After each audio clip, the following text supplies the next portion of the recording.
Well, hello there. Today it falls upon my bishop's shoulders to inform you that first, Sabbat the Schism book has gotten an update.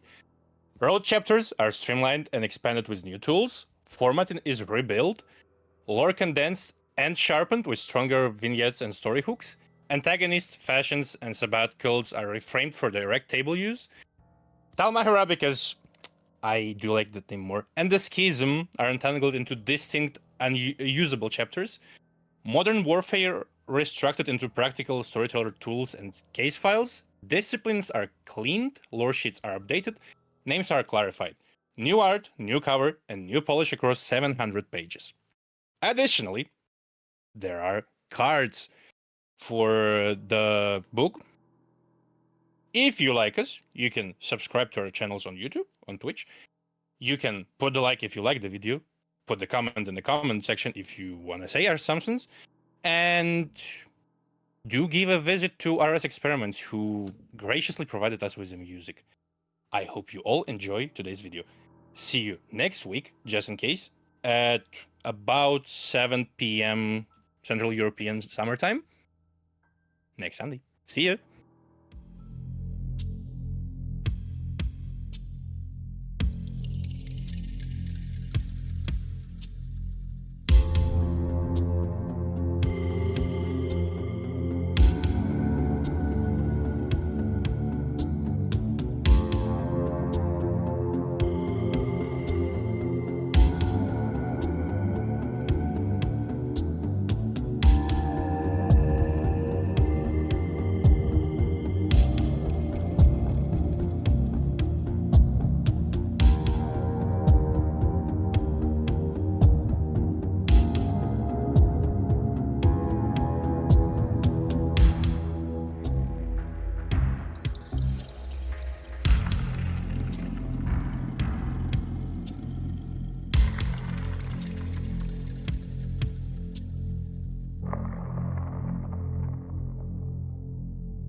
As night begins in LA and nightlife starts picking up,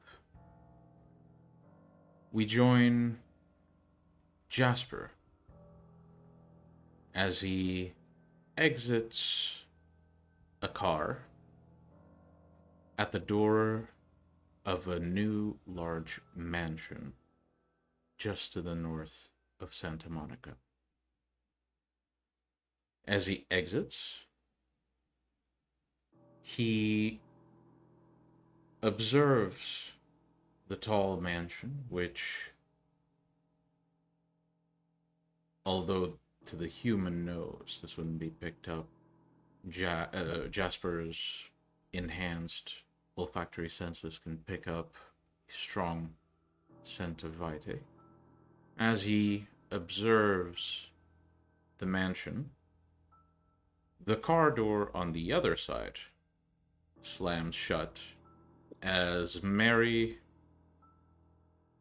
straightening her back and looking to the mansion, says, "So I'm guessing he's old-fashioned." You do not have to worry about his taste. But you do have to worry. Have you brought in the gift? It is only proper. Just how I taught you about our blood. Of course.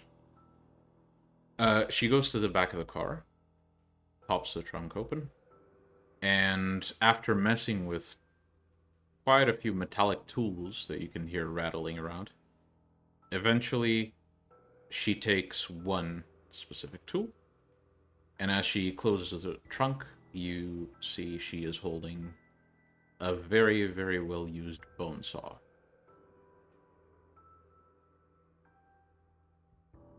Sure. To make our way in. Yep. When it comes to this whole clan traditions, is there anything I need to keep in mind other than give gifts, don't be a dick? Well, you should respect the owner of this place above all else. And do not break anything that doesn't belong to you, nor cause a scene. Other than that, I believe that your common sense will tell you what not to do. Cool. So, don't be a dick it is. And she starts walking towards the mansion. Jasper walks beside her. Mm-hmm. Approaching the front door, she looks to you and says, "You're the elder. Go on." And Jasper will knock on the door if there's nothing to show that they are here at the entrance. There's this well decorated but very old knocker in the shape of a claw holding some sort of sphere. And as you knock on the door using it, soon enough, the door opens slightly, and you see a quite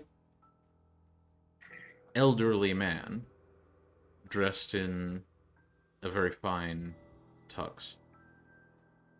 He looks you up and down, then looks to Mary and says, "How may I help you tonight?" You're here to meet the elder that has called upon us. I am Jasper. He looks to your companion, and Mary smiles. And after a moment, she goes, "Right, Mary." The man slowly pulls the door open, and now that the door is not just ajar, it's fully open, you can see this old man has a quite pronounced hunchback. He welcomes you to the home and says, "You may wait in the lounging area. I will inform Lord Bohdan of your arrival. He Of course. may choose to join you shortly." Of course. Jasper nods and casually walks in without making too much fuss and stands by in the waiting area. Mm-hmm. As you walk into the mansion, the first thing that is very apparent to you, like the first thing that catches your eye, is that you have this large couch and this seating area with a small table.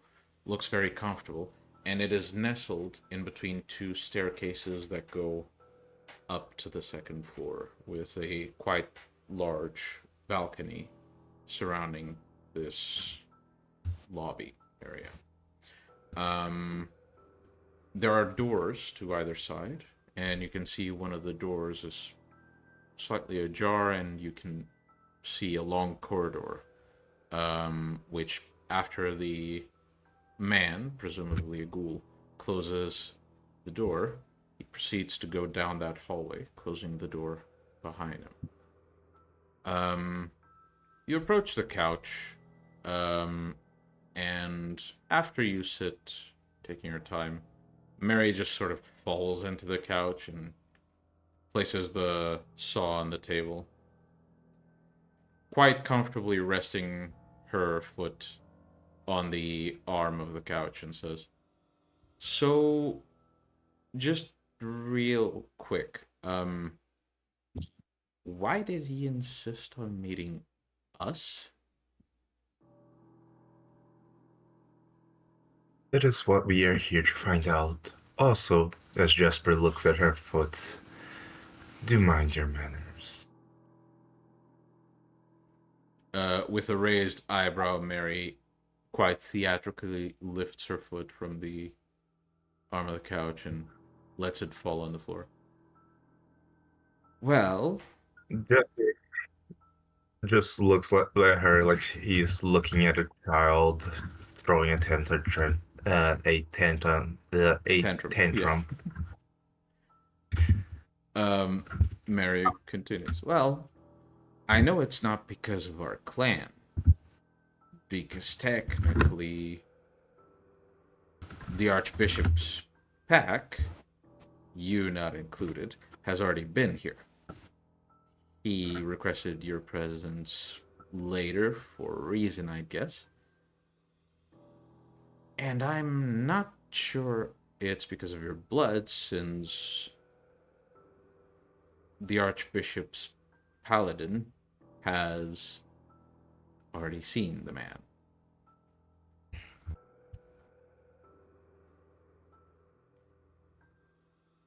If you're needed to know about such information, you will be informed. But for now, there is no need to, well, double yourself in things you're not ready to hear. Fine. Just remember, you called me here. So, technically, only you were invited.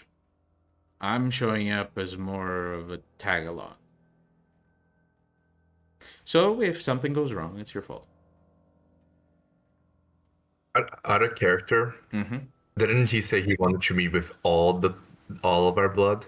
Yes.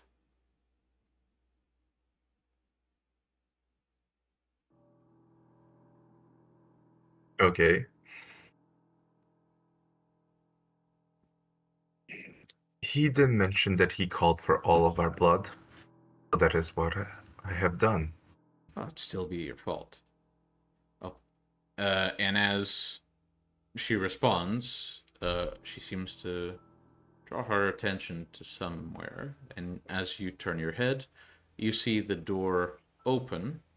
The old man holds the door open, takes a step aside, and with a deep bow allows another figure to enter the room. This figure is dressed in quite a thick, long coat, wearing what looks to be almost like a very thick fur scarf.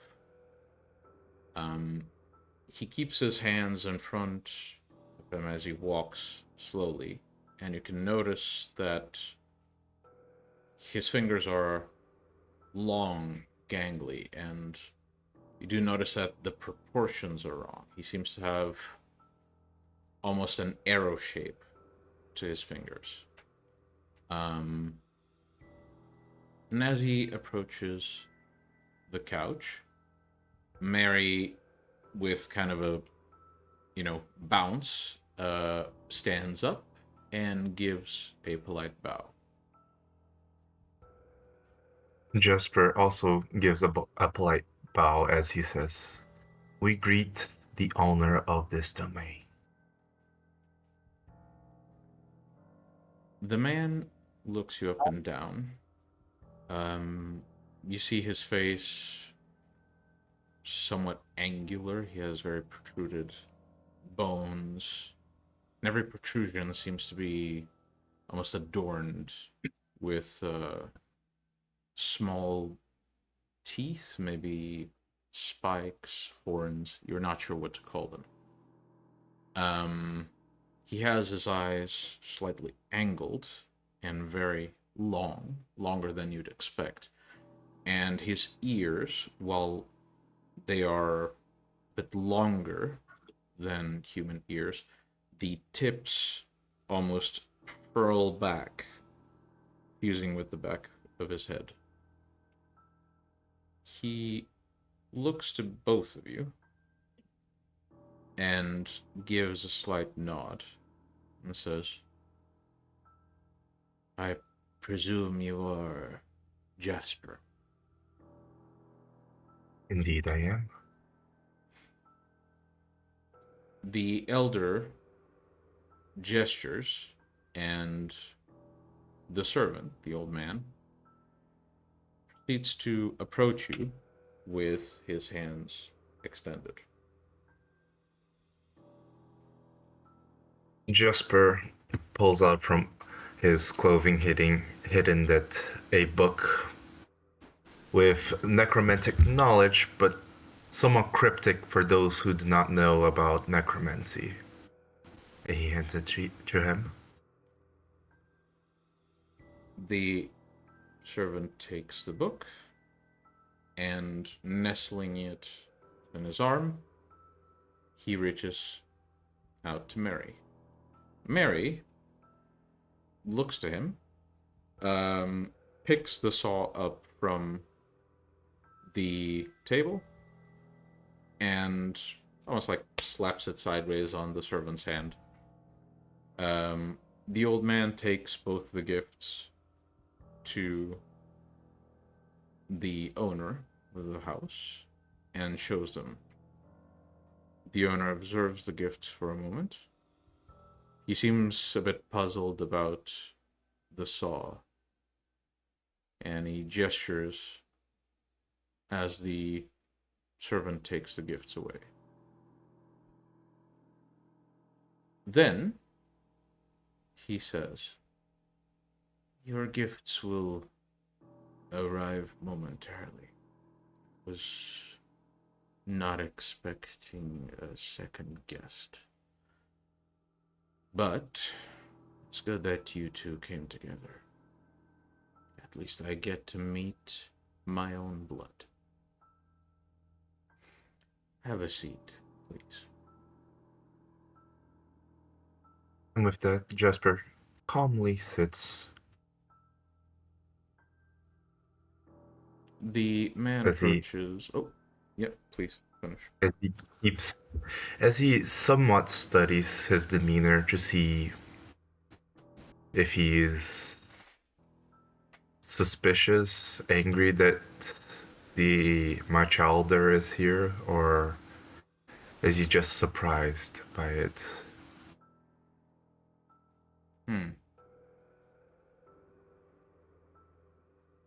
You can roll perception empathy to try and determine this. The difficulty will be slightly higher, not too much, but slightly, simply because his features are somewhat compromised compared to that of a normal human face. Does Auspex apply here? Auspex always applies passively. You basically get a -2 to every difficulty.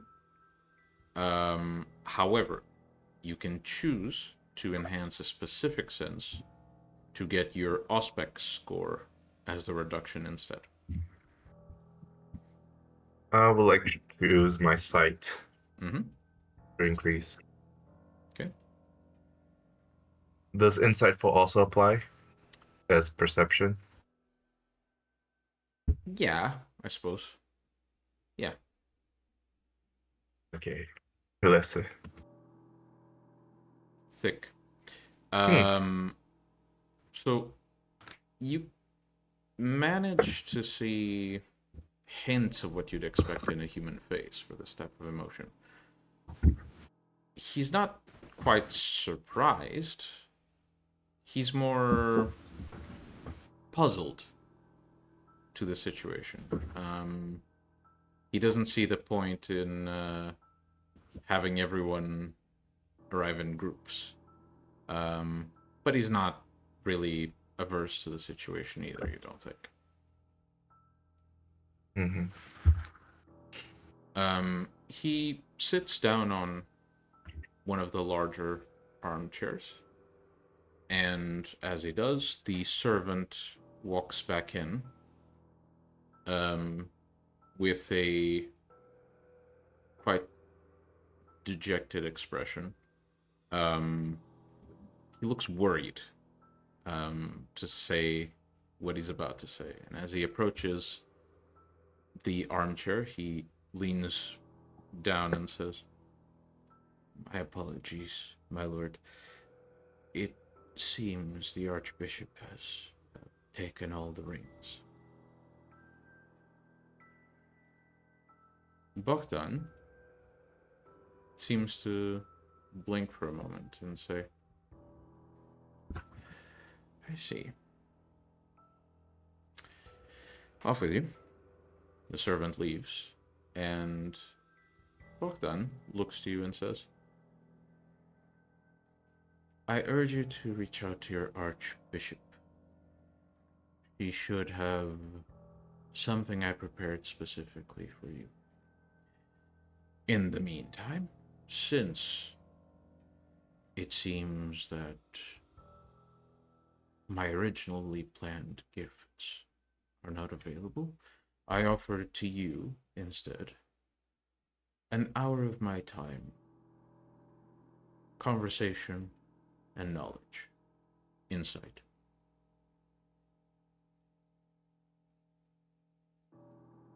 Jasper ponders for a moment and says, I do not believe I am in the need of currently any knowledge, but I'll ponder while we conversate. And he looks to his childe to see what she will choose to do.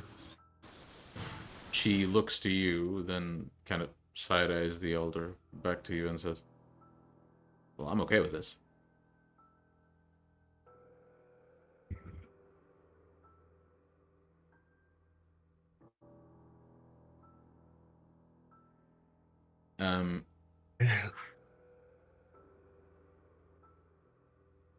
Go ahead. So Bohdan, given your comment, says, you find the time and the discussion insufficient as a gift, I'm sure. I can arrange for something more. There is a moment where he seems to think and gesture with his hand. As he does that, you can hear some rummaging around within the house. In the meantime, the reason why I called both of you here was not just to make your acquaintance. It seems an old adversary of mine has decided to come to this city, and my dear friend, the Priscus Vicus, has informed me that an opportunity has arisen to further both the clan and the Sabbat's goals, while making it pleasantly inconvenient for my rival.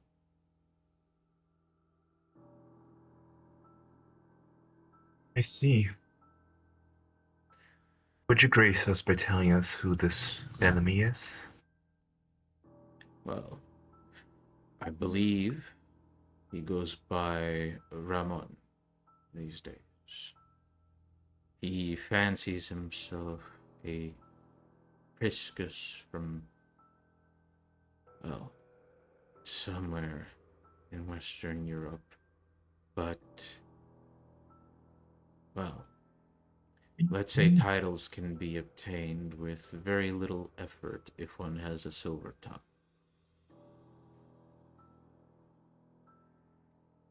That is true. What is his blood relation to which clan? He's of Clan La Sombra, and I believe he's made himself a problem to your pack. Jasper frowns, being reminded of the presence of the church that has suddenly arrived into LA.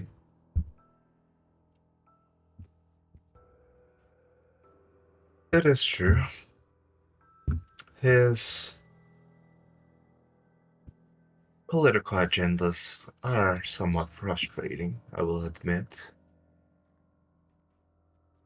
Well, political agendas are fleeting, temporary.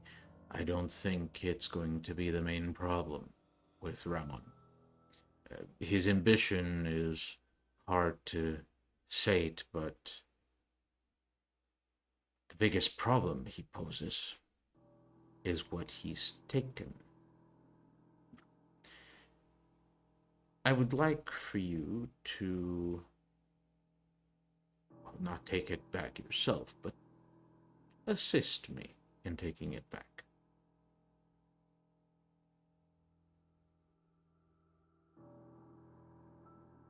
Well,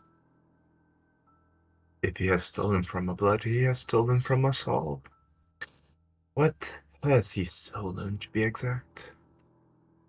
Before I divulge such sensitive information, I must ask both of you to keep this information close. Only our blood in the city knows this. Not even the Archbishop knows, and I'd like you to keep it that way. Of course. Very good. I will project an image into your mind, and I will shield it against prying. You will only be able to access it whenever you choose. It will be hard to remember what the object is. But if you make the effort, you will unlock that memory. Keep it hidden until you're ready to make use of the information. And Jasper not in agreement, as he awaits. And as you nod, the Baron seems to once again do a small wave, and you feel this slight aching in your mind. Can I ask you to roll stamina, please? If you have fortitude, First. add it. Mm-hmm. Give me a second.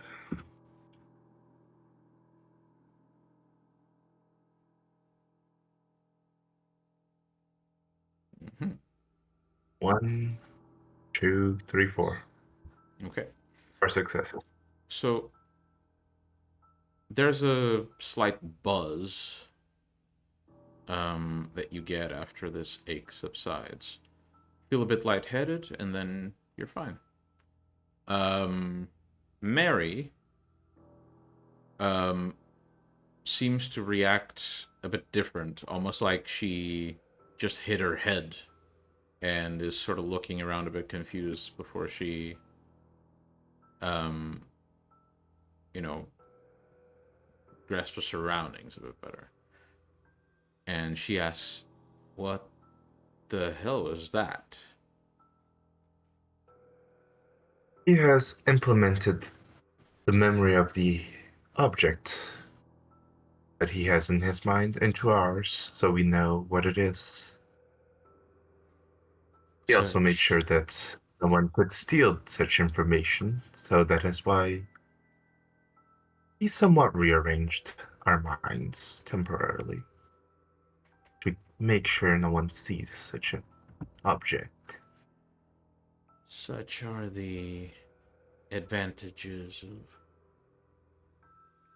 the inventions our clan can muster. Now, once your gift arrives, it is on its way now. Once your gift arrives, unless you have any other questions to ask, I must do bid have you a farewell, and I will, of course, spend the time with your child as per our agreement. Of course. I do have a question. Is this ability that you have created, are you able to always shield your mind from everyone? or just when you project something to someone else's? It is only something I can do to others. It is not only a supernatural modification. It does not change only your memories, your soul. It changes your flesh. Uh, Pardon the intrusion, but I did move some things around. Jasper, hearing this now better, how it functions, he tries to get a sense of his brains inside of him, see how much damage and rearranging he did. If nothing changed at all, he lets it go without saying anything else. Well, if you'd like, I can ask you to roll. Let's say. Usually this would be perception medicine, but it's really hard to perceive. Let's say for this one specifically, perception awareness. Mm-hmm. Hey, listen. Jesus, don't spend all your luck now. Does insightful apply? Not in this case, no. But it doesn't need to, honestly. Yeah, you can tell something changed. Not much. Almost like everything's the same, just slightly off. Almost like walking into your house and noticing that maybe a glass was turned about 45 degrees, but that's the only thing in your kitchen that changed. That's about what you notice. Very interesting indeed. Please. Such ability is uncommon from what I heard of our clan to do. It is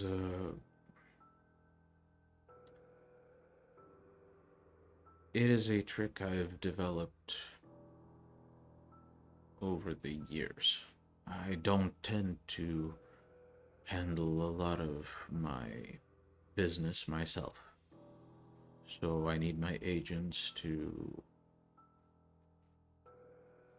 keep things to themselves, even if that's not something they're capable of on their own. Regardless, he looks to the side, and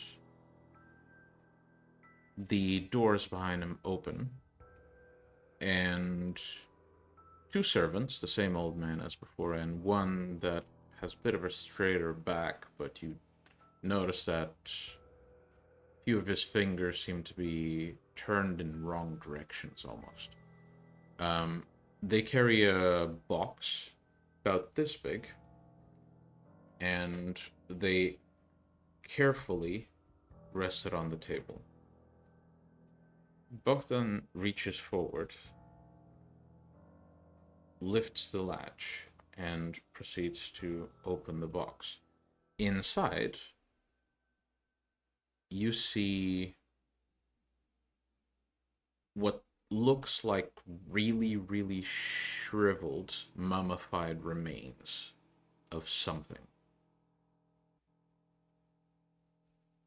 It looks almost human, apart from the fact that it seems to have 4 arms and more than just 2 eye sockets.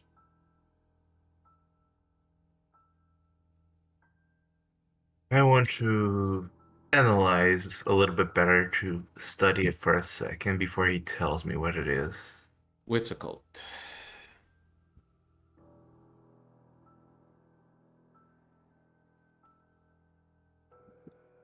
Hey, listen. God damn, what is your I luck don't know. today? Okay. You can't tell exactly what it is, but you do have some educated guesses from material you've studied.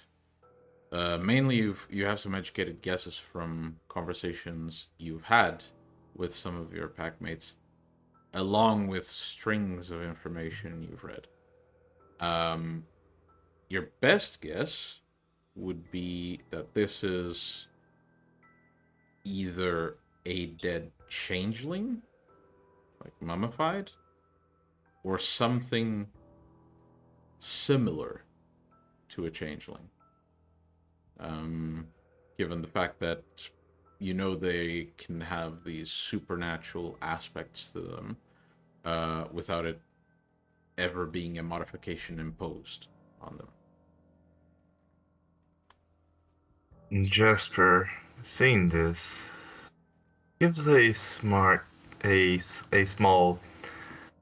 playful, and curious smile. Says, I am only pondering what this could be, but I have some educated guesses. If it is what I think it is, I am quite shocked that you have such rare specimen. Captured in another life. But it is yours now. Some knowledge can be obtained from it, and I'm sure the New World has plenty of these creatures roaming around. Maybe you can find a fresher subject. Though, good luck finding them. I'm sure your studies will benefit greatly from having a subject like this. You are free to keep the box as well, for ease of carry. I thank thee for such gracious gift. And Jasper slowly closes the box Mm-hmm. and looks through his childe and says, well, I must get going. And looking back to the sire, unfortunately, I cannot grace you with more time. I'm also quite busy myself lately. So many projects to do, so many unwanted guests roaming around. Wouldn't want to keep my place, well, alone without my presence. By all means. And in the next 3 nights, as is custom, you are free to return. Come and go as you please. You may use one of our guest bedrooms, all equally furnished for accommodation, to spend the daytime here, if need be. A safe travel. And he gestures with his hand again, and one of the servants almost kind of stands to attention and looks to you and with a polite bow says, please, allow me to accompany you to the exit. Jasper calmly grabs the box with the gift inside and, well, lets the man lead him to the door and open it for him. Mm-hmm. As you exit, behind you, you can hear Mary already getting ready to talk the guy's ear off. And as the door closes behind you, the servants help you load the box into your car, and you drive off.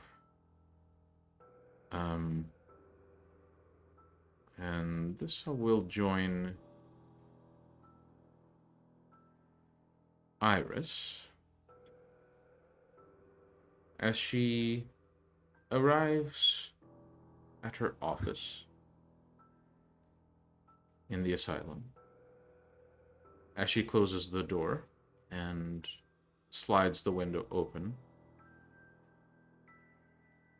Olivia manifests in the room and says, I have some news. I wouldn't call them good, but we might need the pack to be aware of this.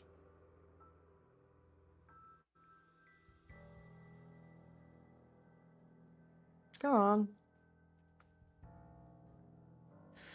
I think...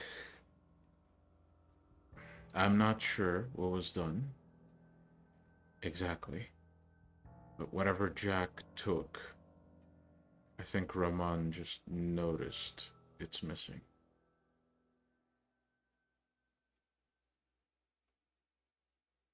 Well,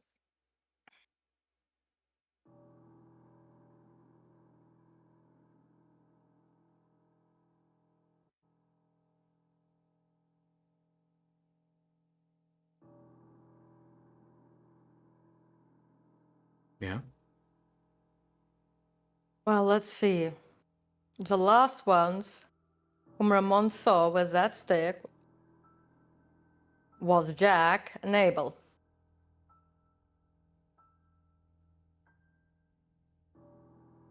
I believe that's the case. But most likely he's going to assume that the stick has been replaced Whatever... or hidden. Whatever his assumption may be, I don't think he knows who took his property. Wow. He has, however, interpreted it as an attack from within the sect. He has interpreted that as such. Yeah, he's searching for a culprit. Given the code, might be a good idea to call everyone here, have them be informed of this, and strategize. I think it would be best if we gathered at the library. Not here. I mean, from what I checked, I believe Jack is there right now. Well, good. Basically, from my perspective,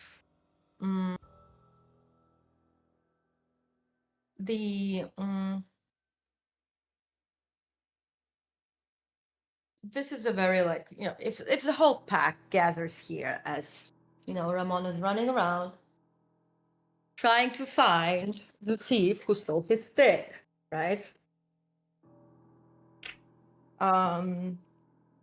It might look suspicious to the avid Cainite logistic. So I'm going to send a text to the rest and let them basically move towards the library. Mm-hmm. And as for you and me, well, you are certainly travel unnoticed, and I'll just use a tree to basically, just avoid any movement. That way, essentially, if Jack's already there, then... If I may, a tree might be a bad idea in this particular case. Why? Well, it's early in the night, and the only trees around the library, to my recollection, are palm trees in the middle of the road. Listen, I can see every single tree around this area, okay? I know every tree. I can absolutely find a given tree in close vicinity where I can safely exit. You say so. Or did you forget the fact that I am aware of every single plant, rock, tree unanimous. It's- If you think you can make it there safely. Yes, I can. See you there then? So Iris is basically going to head downstairs, head into basically she'll know which area currently has some tree which is away from mortals, and she'll know a suitable tree at the destination. And she'll basically do the jump. Mm-hmm. It'll take about 10 minutes of walking after the jump, simply because of the locations. You don't have any conveniently placed trees near the library. But you can manage. Like, it still speeds up the traveling time quite a bit. And this is where I ask our table, given that I'm assuming Jack is still at the library, is everyone showing up to this meeting?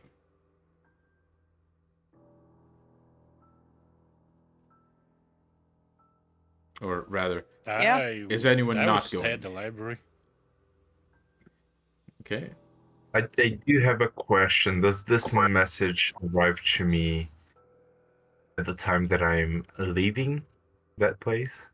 Yeah, pretty much. I mean, you're a bit far, so you'll still have to drive a bit, but you'll make it there. Yeah. And case Jasper would ask a message, is it extremely urgent to Iris?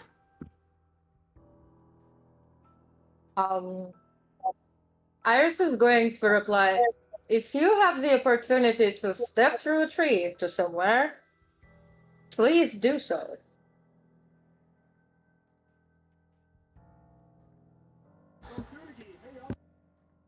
Well, actually, the exact way she words it is, if you can tree jump, do it.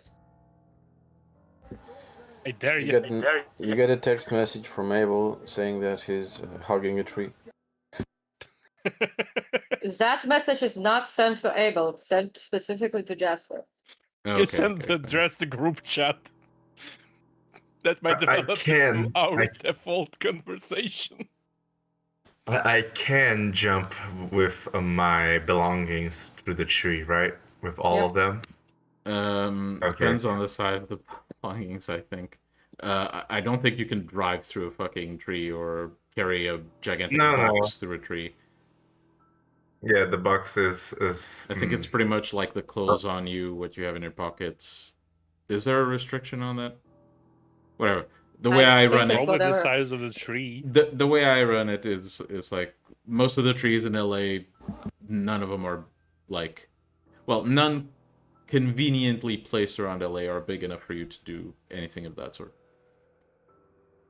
Just you wait. I'm going to go to my haven. How much time would it take for me to go to my haven? Yeah, not long. You'll arrive a bit later than the others, but not that much.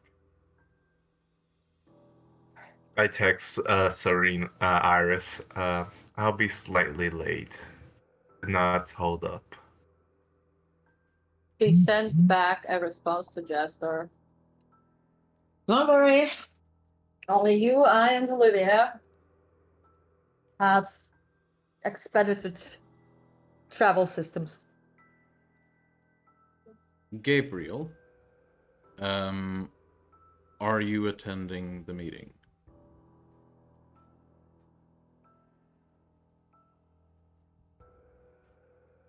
Yes, I am. I thought you had heard me earlier. My bad. That's okay. All right. And I'm assuming you're driving there? Yes? Yeah. Okay. And Abel?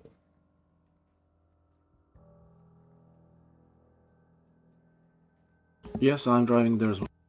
Okay. So, essentially, Jack, as you wait in the library, it doesn't take very long before you hear the door of the library open, and in walk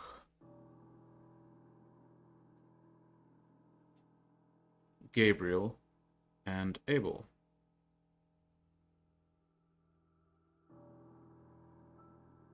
Hey ho. Gabriel gives that cheesy grin that he's been practicing.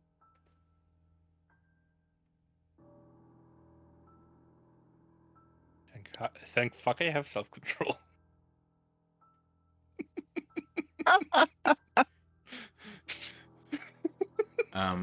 As Abel enters the library and allows the door to close behind him,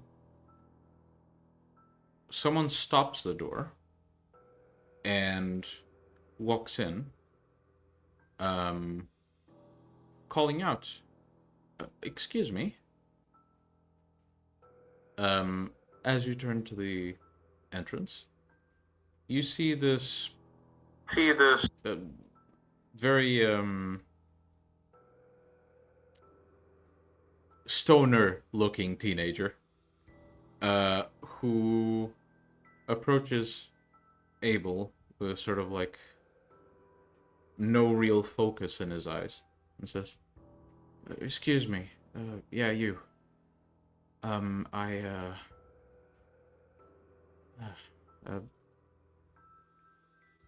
He hands you this, like, very flat paper bag with something in it. I see.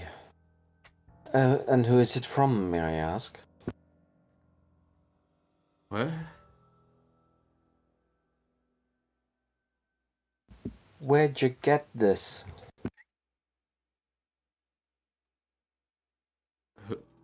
Who are you? Oh, fuck. Oh yeah, well, on your way then. Thank you. Thank you for picking up my groceries. Hey, you mind if I borrow your phone? I'm gonna dominate him the fuck out of there. Yep. I'm not gonna have you roll. He's way too fucking Motherfucker has high. negative willpower. He's way too fucking high and too eager to order some pizza to resist anything. And he just walks out.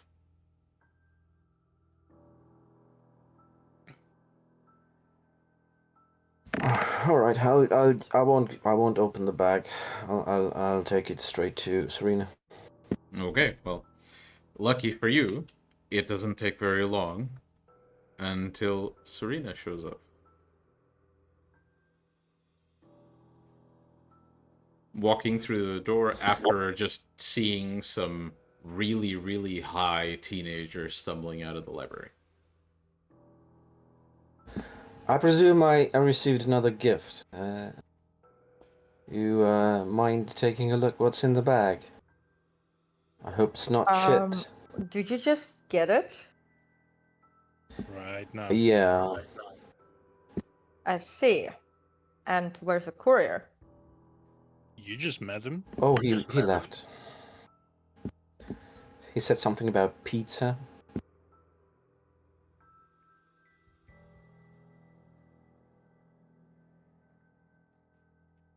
You should have kept him a bit.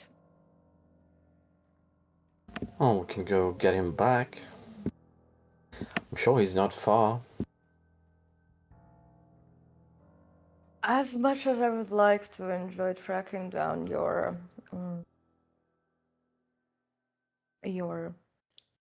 stalker right now, we have bigger things to worry about. Let's go in. You're But I'll already have in. a look. But yeah, I'm gonna grab the delivery Mm-hmm. and first basically do an aura spirit touch on the wrapping itself. Okay. You can roll that. Yeah. It's a very fleeting property. The emotions are quite strong. Let me deliberate the difficulty while you roll. Yes. Yeah. Bitch, I don't care about the difficulty. Give me all. Fucking nails. Yeah, you take It's the at least package. 7 successes. Yeah. So you grab the package and you're just doing it on the closed package right now, yeah? You haven't opened it. That's what I'm asking. Well, can I use the same roll for both with 7 successes? I'll allow it just because you got a lot with that one roll. So An it's an obscene easy amount, way. even. Yeah, it's an easy way to. Yeah. Yeah, okay. Yeah, basically I'll first start with the packaging because somebody had to package it up. Yeah. So the packaging, you touch it, and as you focus on it, rubbing your thumbs on the sort of greasy, damp paper, you get these disorienting feelings.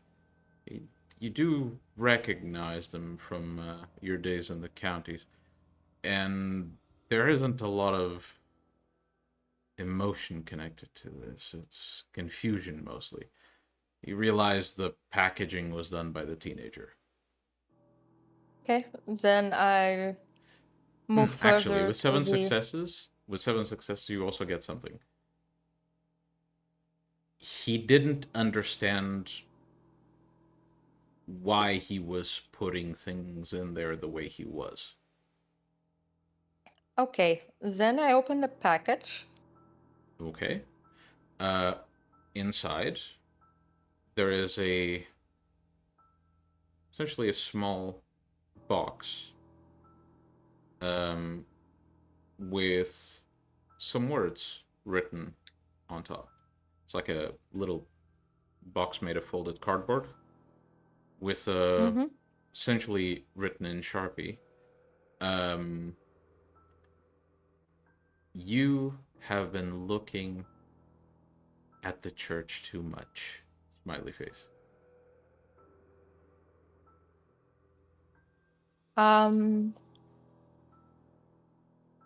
Is there anything in the box? Just feeling the weight of it? There's something in there. Yeah. Don't look at it. Yeah? You're gonna open? Mm-hmm. Okay. Roll a soak, please. Fortitude applies? Yes.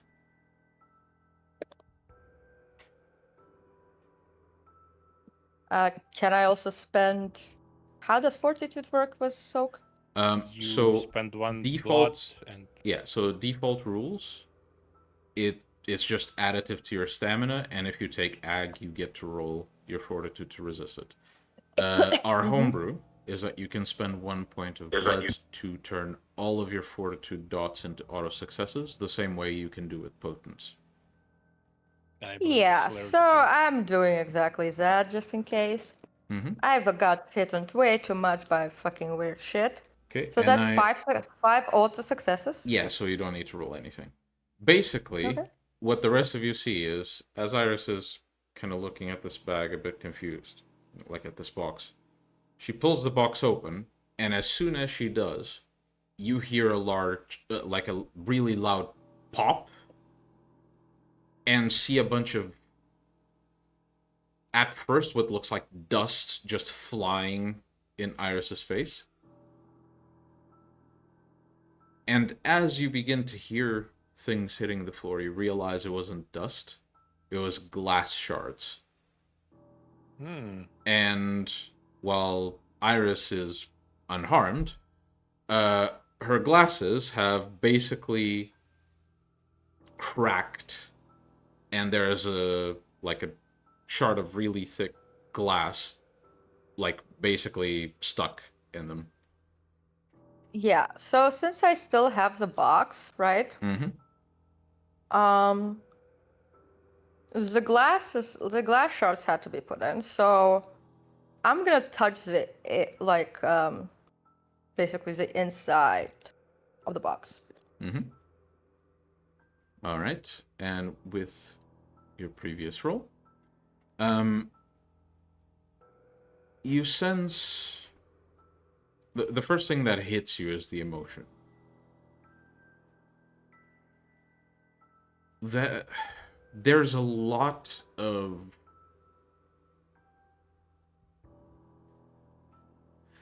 Hard to describe. It's a very strong emotion of mixed jealousy and a twisted form of affection. Almost like possessiveness about whoever, well, in whoever was putting this together. They did this out of spite for something someone else did. You see flashes of memories of someone putting, like, stuffing some paste and putting shards of glass and nails, essentially a bunch of scrap, at the back, and then connecting some sort of trigger to the box and closing it all. And you get a face.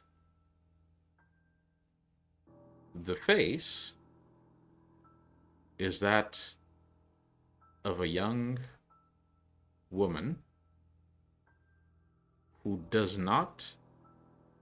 She seems familiar somehow, as the image clears up more and more.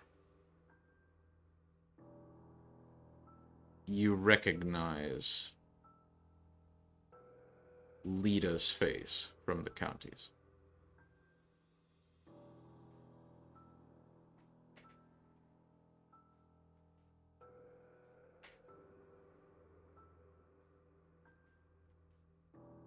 Well,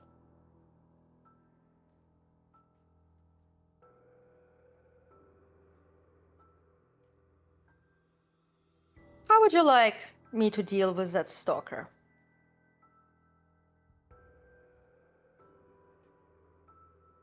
Abel. Do you know who it is? I do.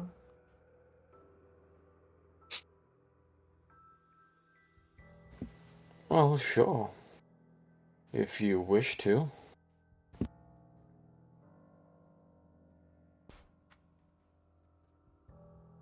And by dealing with her, what do you have in mind?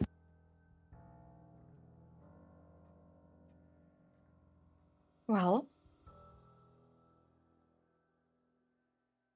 she is a useful pawn. Oh, sure, yeah, just, if you can kindly ask her to stop, then that would be fine. Why would I do that? Oh, you want her to go on?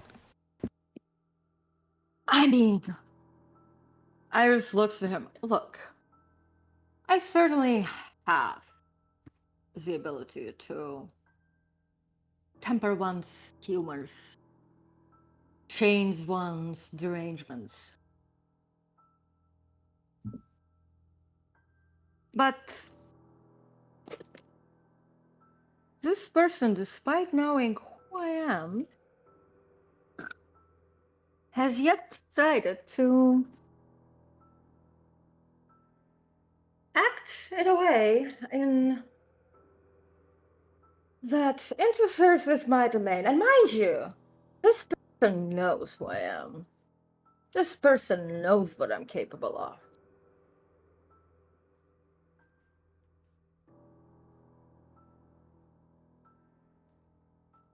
Even when I was still quite a little caterpillar. As you finish that sentence, Iris, the door to the library, someone opens the door and slowly pushes it open. And, well, you're expecting well, you're making sure to be ready for things to go wrong. Instead, in walks Jasper. Ah, finally. Okay, now that I know who the stalker is, I will consider how to deal with her. Obviously, her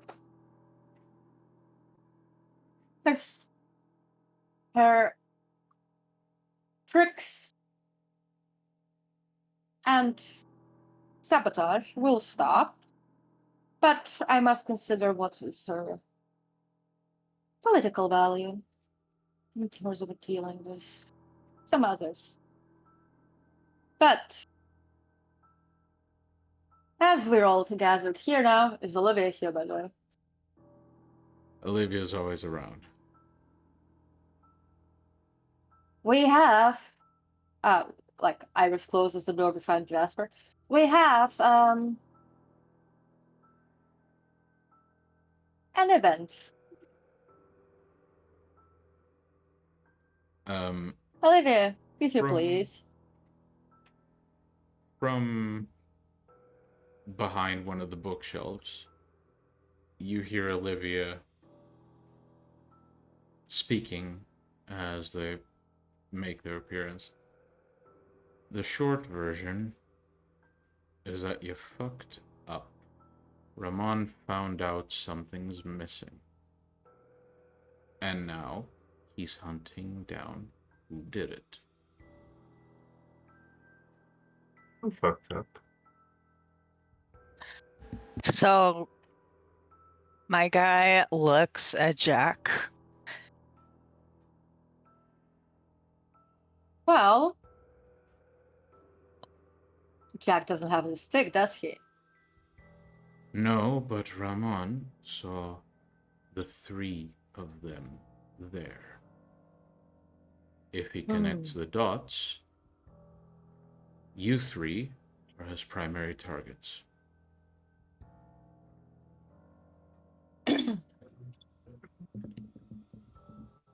What did you steal?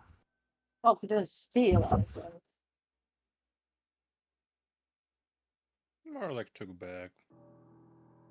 Interacted with something. And drained the power field.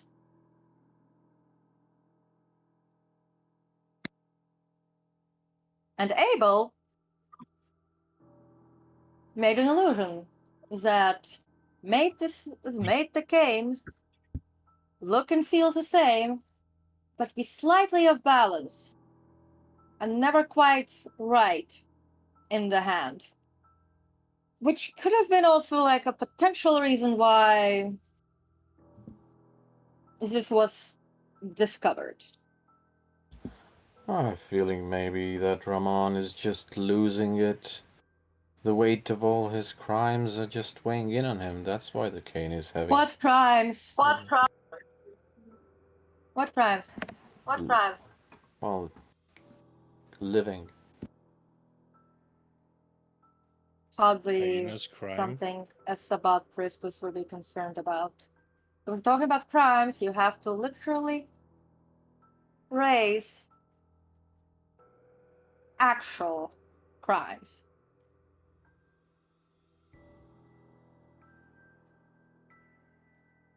Then I suppose we must investigate and find some.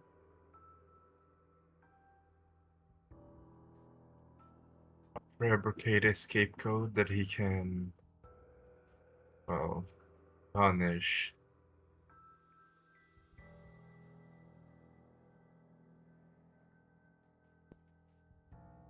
A scapegoat. Please tell me how we can present a legitimate scapegoat that under mundane and supernatural interrogation will still remain a valid suspect.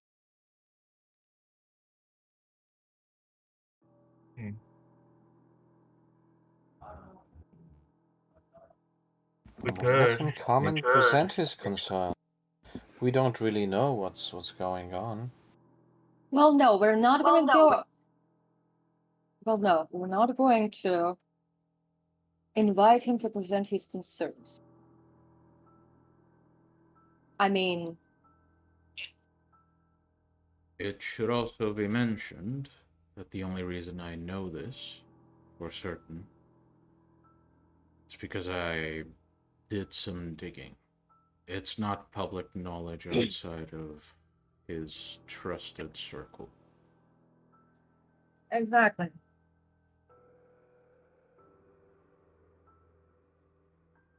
So essentially, It's a good thing I have surveillance on the church then.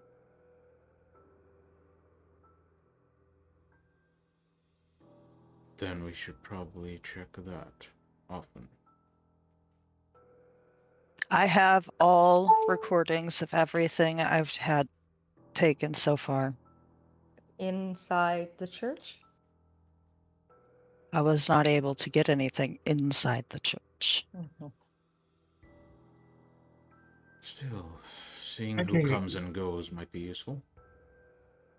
Both day I and can- night. I can have a Wraith monitor it.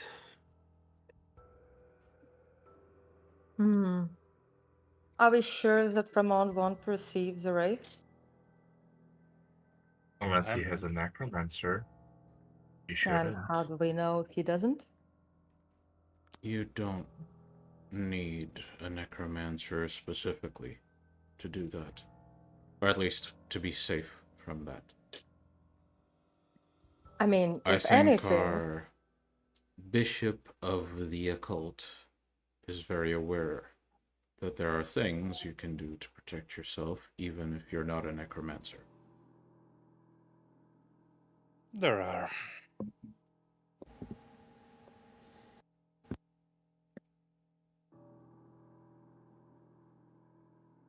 right then. Well, given that Ramon is going to be not entirely certain when his cane has been exchanged, he's going to probably compare his memories and recollections as to when something seems to have shifted. That prank, Abel, might have actually given him a specific point of time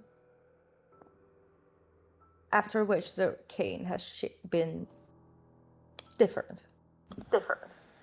Well, I can just turn it off. But then it probably will turn red.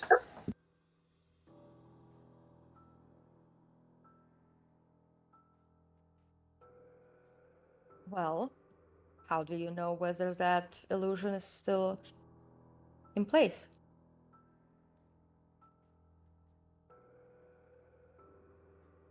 Well, then. No point in turning it off then. Are you actually able to tell whether your illusion is in place? Not sure. Well, it was permanent. And can one disbelieve it? See through it with aspects or other supernatural means? I don't think so.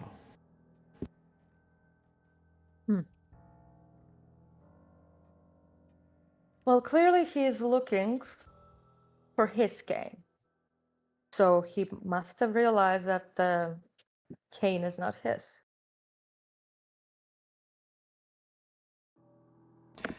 I mean, it is possible that he may be able to see through it, but that would require effort on his part. What about spiritual resonance, metaphysical imprint? Your illusion does not fake that, does it? Don't think I have a fingerprint. No, I meant your illusion is not going to reproduce the spiritual resonance that the cane had before its powers were consumed.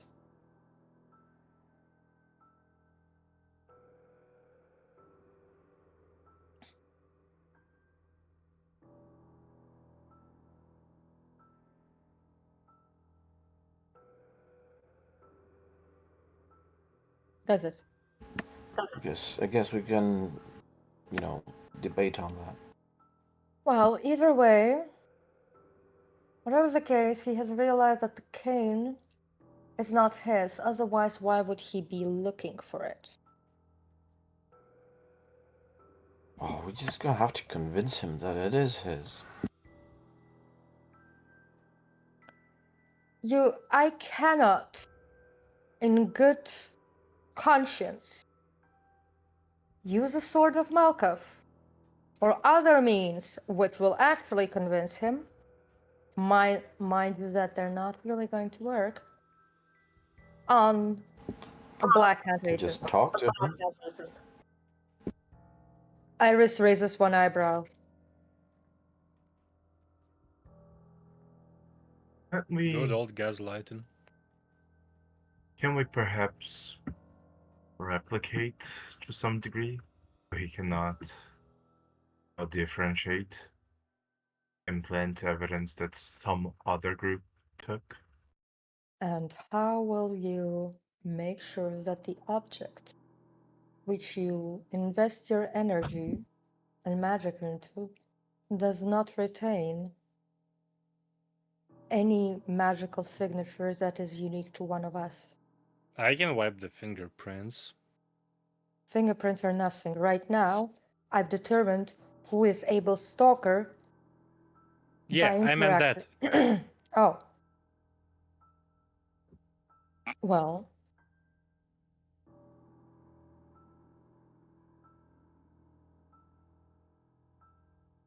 Well, Jack, do you know of a way to imbue some cane with a similar effect? Well, at least an imitation of what that other cane was.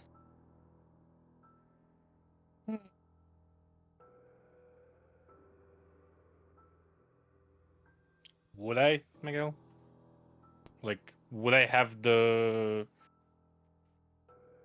essentially like books and the resources to like do something that would look from sort of I have a perfect memory of what the cane was like, and I even handled it and know the weight. same shit, that but help? I just like visually it's easy. Magically, that's different. But I can wipe the fucking fingerprints. Yes, but can you Make mimic? You can make a int occult.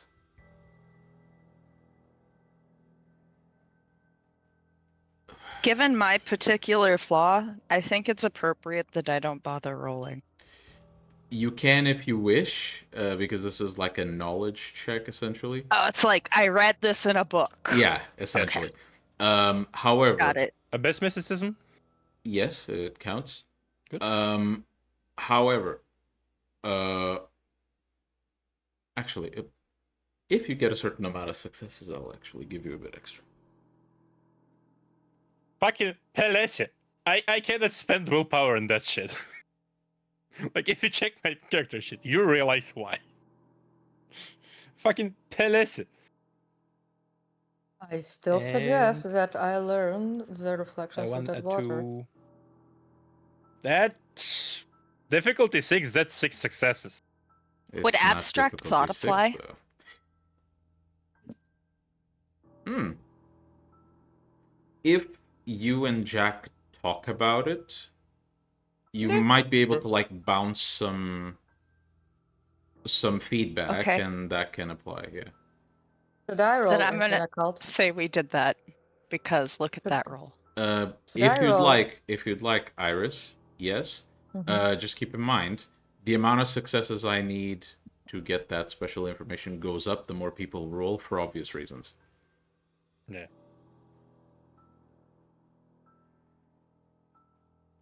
Are they okay now? You do. I'm counting. Jack. Yeah. And Let me give this answer first, and then I'll allow you to continue. Also, Jasper, the PM I'm sending you is not complete, so if you want to comment on that at all, wait for me to finish. So Okay. Jack, Mm. after some conversation with Gabriel, something that to the other sounds like two crazy people talking about the fucking shadows in the corner being sentient, which sometimes it almost makes sense, sometimes it looks like you're just two Malkavians. You eventually realize that it is possible to recreate a similar feeling. Mhm. It will require time.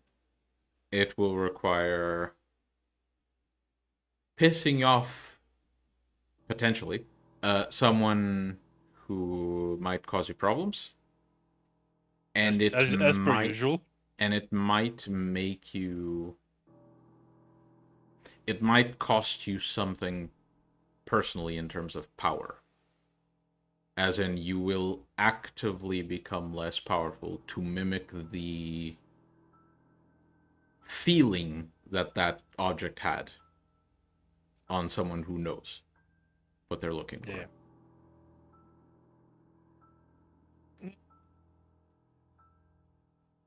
That's doable. But it depends how you go about it, basically. Yeah.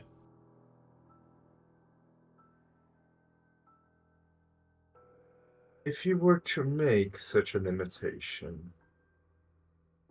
Abel, do you think you could perhaps replace it? Perhaps? Or maybe leave somewhere in his domain? What his domain? Or nearby any place. Maybe if he finds that he just gives up and thinks that I he was has thinking died. about framing some fairy, to be honest.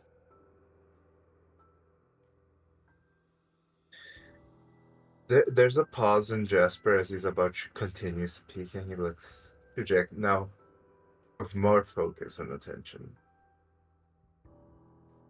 Very easy saying. Yes. Who to blame for all the problems of mankind if not changelings? Finding Listen, one. Again, different how are solution. you going to implicate changelings? They are harder to read? Huh? Look, No. mortal, out of the question. How can you implicate a changeling? Listen, all of this plan to implicate somebody else requires you to create, first of all, a trail, again, which can be technically traced back to you, or interaction with Ramon, which again carries the risk of being found out.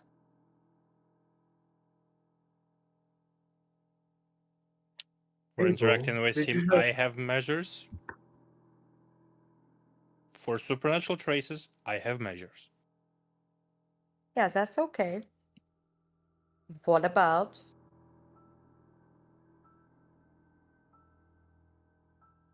now, Jack? Can you walk me exactly through the events of that night when you took the cane and went out? Oh, yeah. Step by step. Mind?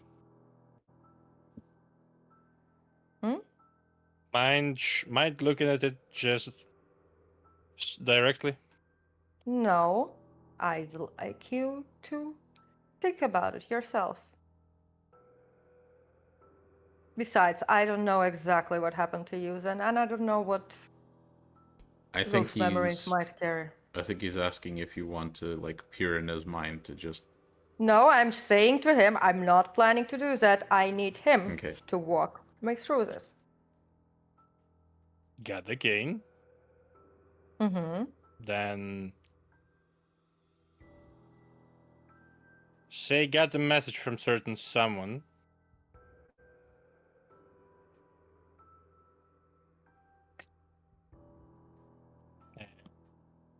Okay, so when you took the cane and went out, What was your motivation? To give it back, or The fuck was it a bit and give it back, yeah? okay? Cannot say that any of that is really against any Sabbat laws or the Code of Milan, right? So then you took the stick, the cane, and started. And since you felt some resonance, you started researching it as the bishop. Looking into it, sorta, yeah. I mean, you are the bishop of a cult, aren't you? Yeah. Nothing, Would you- nothing wait, against, nothing wait. criminal about some scientific Jack. curiosity. Jack, I'm not saying anything. Like, one next question. Would you say, by any chance, that the energy you felt from the cane might have reminded you of any demonic influence? Given the fact that we did deal with some infernalists and that ring. We're not, even though you did have that thing in your head, we're not going to be We're mentioning not gonna that. talk about that. Yeah. No, we're not. So, would you say that it would be a legitimate concern to be to suspect some infernalist magic? And to give it to my... Wait, to research it first. Yes. Okay. Miguel, would it be, like, reasonable? Because, like, from what you told, I cannot distinguish. Put this request in, like, one sentence about what you're looking for. Can it be put on its head against Ramon? So, like, I felt No. something that can be No, qualified Jack. as demonic. I'm talking Estonia right now. Yeah, Jack. Basically, the question is whether, if we disregard the fact that Jack had a close encounter with the demonic, right, before Cecil banished it, right? Mm-hmm. If we consider that, essentially his only experience with demons should have been, like limited specifically to like infernalists, whatever, like that kind of stuff, right? Would it be a reasonable concern for somebody with that experience, like mine or like Jack's, right? To confuse it. whatever it was, to basically just like have a like spiritual feel, like look at it closer, just to make sure it has no demonic, like corruption or possession or anything like that. Okay, so since this was a question that Jack asked, Jack, as far as you know, what you think from your experience, you don't know how to distinguish them, even if there is a way to. Yeah. The only distinction you can make, because of an ability you have, is if it came from vampires The dead or from the living. or something that's not a vampire. That's the only thing you can distinguish. Otherwise, So- it just... You don't really have a way of distinguishing it. You could... I mean, maybe you could develop one, maybe you could find one. But that's just theoretical. Yeah. Okay. So, like, reasonably, it can be said, like, I decided to investigate if it was, like, abyssally connected. Not abyssally, demonically, like, connected. So you took the cane. You wanted to do a little bit of shenanigans and enjoy a little bit of La Sombra political banter with one another and sassing. But as you took the cane and went outside with the eventual intention of returning it, you felt a strange presence. Now, mind you, we had a recent infernalist, Problem. incursion, and given that Ramon was very interested in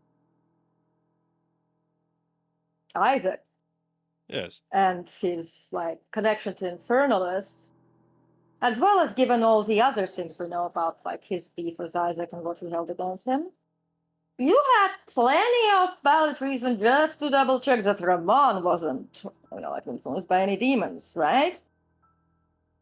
And so you tapped into the cane, right? Mm-hmm.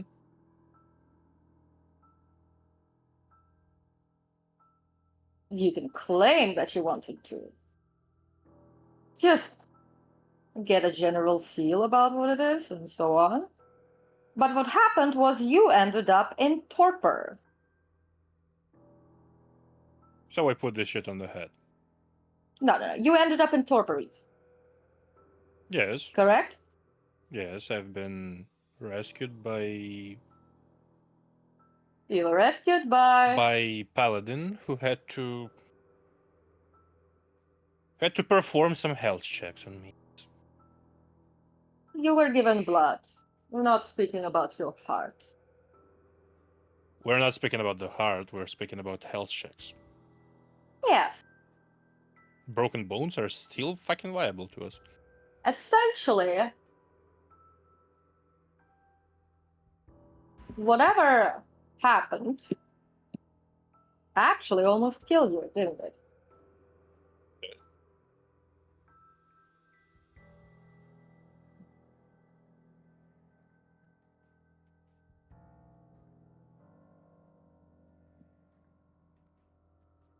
Having Correct? seen it, I can also attest that it almost killed you. Well, problem is that, well, Jack can certainly shield his mind. But if you were to be dominated, well, actually, would Ramon be able to dominate you? I doubt he'd be Depends. able to dominate me or Olivia. You are a 50-50 case. But You the could point always is, test it and find out. I know that I I can would prefer dominate him. not to. I know that I can dominate Jack. There is no need to test it. I am closer to Cain than he is.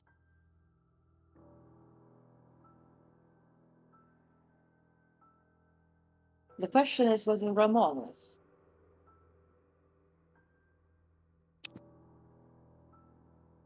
Ask the cards. Aren't you part of the La Sombra clan? I am. Listen, what I'm trying here is to build a narrative that essentially We're not at fault. we're not at fault and we don't know what that was. And also, Ramon, that stick almost killed Jack. Now the problem is that we have 1, 2, 3, and Iris points at Abel, Jack, and Gabriel. 3 potential breaches of security. The weakest link in any encrypted system is the person. And whatever Ramon is, at the end of the day, he is still Black Hand. Regardless whether the bishop outranks the priestess in this domain, regardless whether you're true Sabbat, at the end of the day, he can always pull the Black Hand card.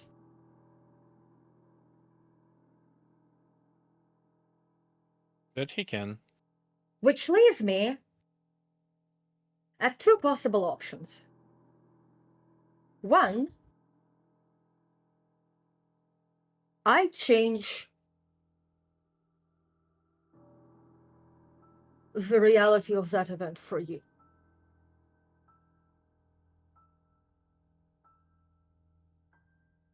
All You three of them. could. You Because- could, perhaps. Because essentially, Abel can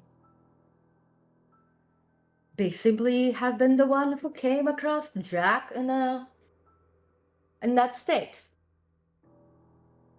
He didn't cast any illusions on the cane, nor did he see the red stick. Neither did Gabriel.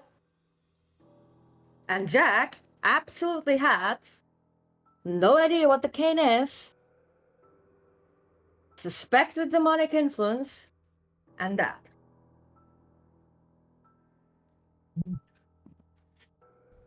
I do have a proposition as well. Go on. We could change some of the facts with around Jack to make it so it does not imply that Abel and Gabriel here were Problem not is, Ramon saw them all. Yes, but at the same time, they did also see Jack, well, without blood, almost like someone has beaten him to take the, well, whatever was inside of the cane. We could try to wrap around a third party that we don't know of. Again, I was also seen trying to return the cane to him. yes, the point is, Gabriel, Abel, and Jack are all three links to that moment, after which his cane fell off. Now, mind you, normally, now I assume that currently Ramon is essentially looking for his relic. Given what Demeter Elder Bohdan has said about the way that magic was layered, the way it was impossible, dangerous, etc. to remove, and that whatever was released wouldn't be, like, one wouldn't be able to contain it, or, you know. Considering that, I'd assume that this is also Ramon's suspicion. Given that our Zuidze was distant cousins from the mages, has exact perception of that relic, I'd assume that, give or take, Ramon would be quite certain in its permanency and power the same way, which is basically the one reason why he's probably not yet absolutely at one of your necks.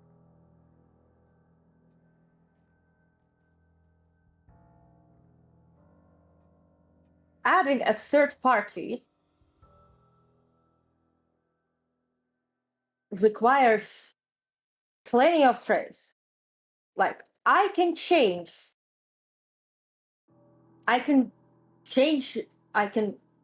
impose a new absolute truth upon one of you three with the Sword of Malka. But unless you haven't noticed, so far, whenever I have used this for this specific purpose, like interrogation with Ruark or something like that, I have not added things. I have only removed them. minor things from the new, like, axiom that you believe in. Because think about this. Your memories can be like your mind itself, diluted by the new absolute truths, which you do not doubt, will create memories and, like interpretations of whatever happens. Because remembering something, that is you basically retrieving the memory, okay? And with time, you edit your own memories. They change because, and even if you have gifts of memory like Jack has, if you absolutely believe in something, it is like a form of delusion.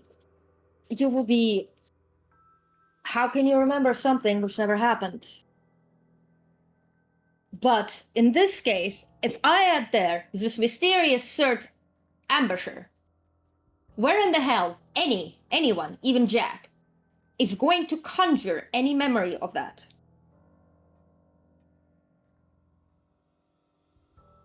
Yeah. Abel, did you come out after Jack has collapsed?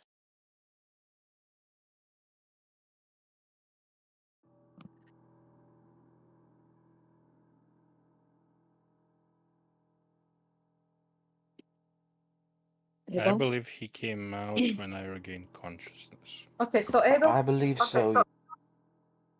Okay, so you only saw Jack after losing. Gabriel, what about you? Hang on, I'm doing something. Wasn't Olivia there as well? No, Olivia was summoned by someone. Olivia, I have a suggestion, actually. can we please first determine the exact events and then you can make it? Olivia, somebody called you outside.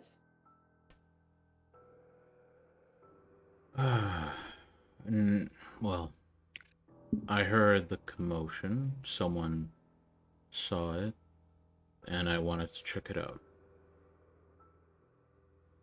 I do believe that. I have a suggestion on a way to handle this. It is not something I can do. Go on. It's a ritual amulet of, well, I'm not sure that I've ever heard anyone say it, so I'll do my best. Memen, so yeah, I can't say that. Mnemosine. Yes. That causes the mind to rewrite events after whatever you whisper into it is taken out. And it can be put back in at any time by breaking the amulets.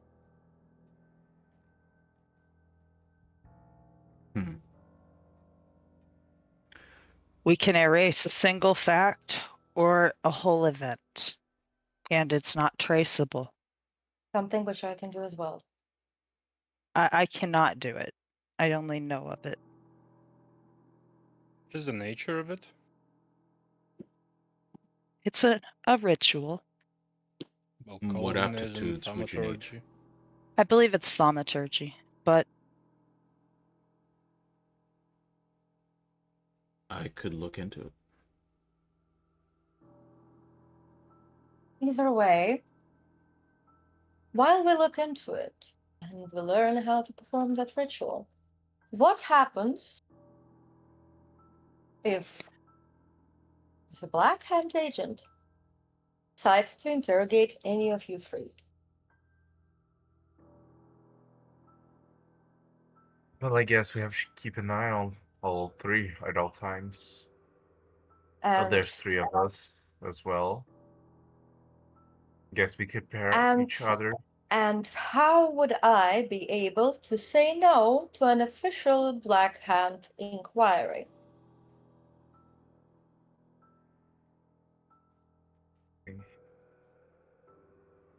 It seems you all like to forget the fact that whether you all are constantly around the three implicated in this event or not, all that is needed for Ramon is to summon you. if I need to remind you the Code of Milan, all Sabbat are required to aid the Black Hand's investigations and mission. The Black Hand is not only the elite militia, but also in a sense it's sort of like the secret police on occasion. Now, certainly, which is exactly why I was approaching it from the perspective of, oops, my bad, I didn't know what it was. To my defense, I almost died. And to remove any traces of the fact that Abel or Gabriel know anything about the changed Cain, etc. As a bishop of a cult, it is certainly within his rights to investigate a suspicious item. No Sabbat can claim that if they left some object somewhere or forgot it, that no other Sabbat, like no other vampire, is going to, at the very least, not, please snoop around. Everybody does it. Yeah. Now, A reasonable suspicion, to be honest. now, the point is that if Jack basically says, well, this is what happened that night, I took it out. To my defense, I did want to fuck around with you a bit, but can you blame me? We didn't get off at the right foot. But then I kind of figured that, shit, this might have a demon inside there. And I fucked around, and then I passed out. Don't know what the fuck happened. Olivia can attest to Jack's passing out. All Abel and Gabriel need to know is not possess absolutely believe the fact that there are that this is exactly what happened and nothing else. They will find that I have absolutely no magical aptitude, so I'm not a good. Yeah, so regardless of your magic aptitude, I am more concerned with somebody dominating you, tells the events of the night, or using aspects, which essentially can be used to, conversation can be used to guide you towards certain events or memories. Like I said, the Sword of Malka alters your reality. If I say that shit didn't happen, it didn't happen. If it didn't happen, then you can't remember it. We already used it once. In this specific occasion. When we need it for Ruark, and I'm sure you know who that is. He and Sire, in case you don't know, and Talmahara Aidan. When we were meant to be interrogated by Ruark, that is exactly what I used in order for none of my pack to be able to show any suspicious evidence. Now I'm not There's concerned. one flaw Now I'm with not that. concerned. Yeah. I mean, if I can't remember placing those illusions, and he hasn't found out about them, I will just forget and be never able to take them off. Listen, again, do you remember what happened after the Rourke interrogation? I reverted. I reverted that power.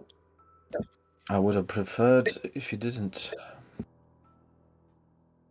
I have a question.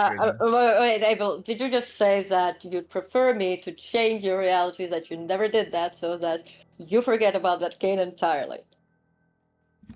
Yes. I mean, I'm not against that. I mean, I have no. I do have a very small question. Did he Yes. figure out that the cane is fake because, well, Abel didn't mimic perfectly? Or is it because he's unable to sense the thing that, well, No is not idea. there anymore? I can check if the cane is changed back to whatever was before Abel. Because if it's just because Abel happened to do some misfit here, we could give him a perfect replica that Abel could create. I Would don't the think that will replica? solve the problem. Either way, Listen, we But don't know how they figured that out. But giving them a replica of the cane, how are you gonna spend that? Sorry, we took your cane. Here's your cane back. We tried to trick you. Exactly. It doesn't matter. Like, what matters is that there is no tomfoolery from Abel with the cane. Nobody knows that the cane changed. I'm not worried about Olivia, nor about myself. But all of you three have various mental, generational, or other exploits that can be used by the Black Hand and their means. The reason why I'm not even suggesting forgetful mind is specifically because somebody with dominate can detect it. Unlike the Sword of Malkuth. Well, there's memory block. Unless you can beat the one who put it on.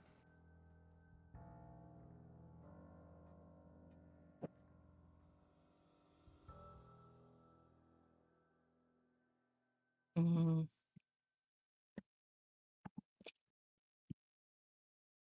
Does memory block prevent someone from remembering the memory? Give me a second because I got that. I can answer It that doesn't? question if you'd like. It doesn't.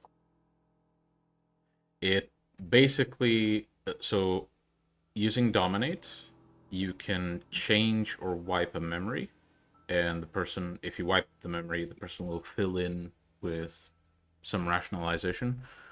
But someone else with Dominate can come in and revert that effect, or break that effect, in which case all those memories return. Yeah. And yeah. Memory block. If Jack is talking about memory blocks, that's not how it works. Memory block is an 6th level power, Oh, and okay. and Apologies. it allows a dominated subject to not talk about a specific information without forgetting it. But when questioned, you can basically I'd have to see check that the rules. there's. Yeah, essentially, what it means, like the person can still remember. They just They cannot cannot talk about talk or write or otherwise communicate it. And pressing on the topic can reveal the fact that there's some fuckery. Which, a question about the rules. Like, if Gen 4, let's say Gen 4, does that, would Gen 6 be able to unlock it? Gen 6. If the target is of an appropriate generation, but No, that doesn't really affect. Either way, memory block does not stop you from remembering something. Essentially, sure, you can't talk or write, be dominated, or anything. And if you But- remember it, they can use aspects to see that. Oh, I fucking dare them. Okay, Jack, does Gabriel have your ability? Does Abel have? Nope. Okay, so how about we focus on a solution? If I don't remember them being present for anything other than being concerned about the packmate. And what makes you think that only you would be questioned? What makes you think that it is exactly Abel and Gabriel, who possess no titles, won't be the first targets of interrogation? Also true. Because we hold less status, we will logically be the targets. Essentially, you have no political weight to throw around in order to avoid any black-hand interrogation. Welcome back. Apologies for the technical difficulties. Given the opportunity, we will be taking a 15-minute break, and we will return very soon. Stay tuned.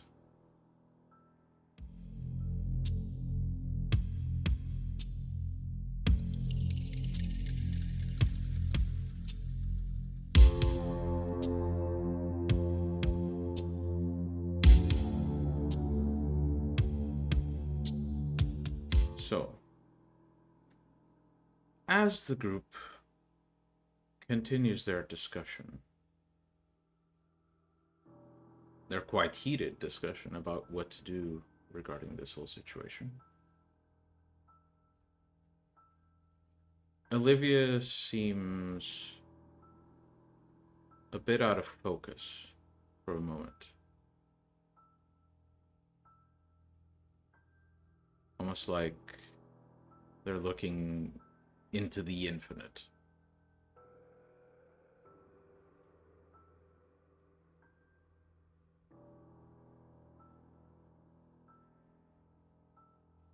Proceed.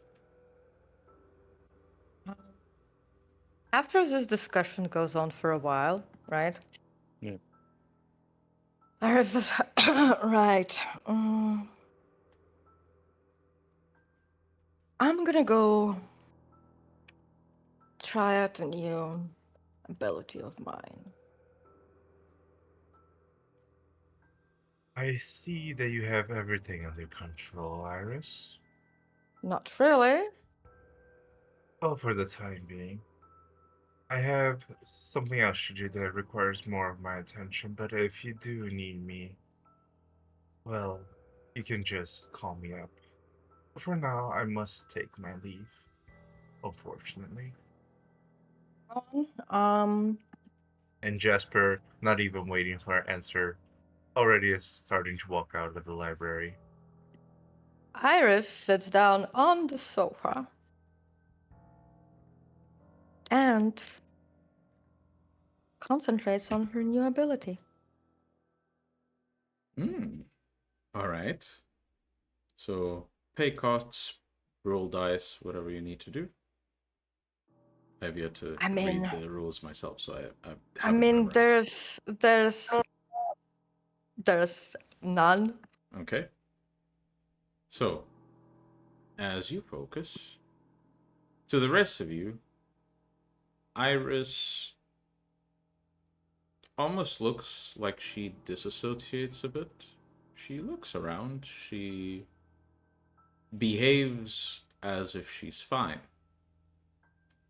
but almost as if things are slower to process, almost.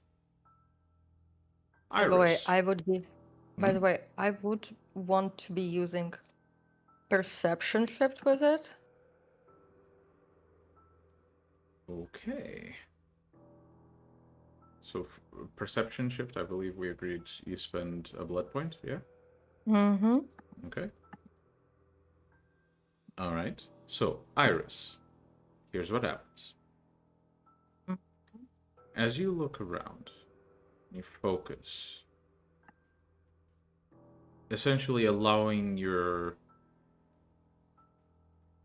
mind to perceive the world differently. A bit more how it should be, how it is. Away from the assumptions of the rest of the world. It's almost as if every object seems less physical. Every one of your allies looks a bit less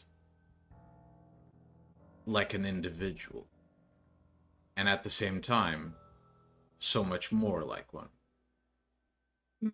I'm actually going to spend a bit of time, especially with the perception, to,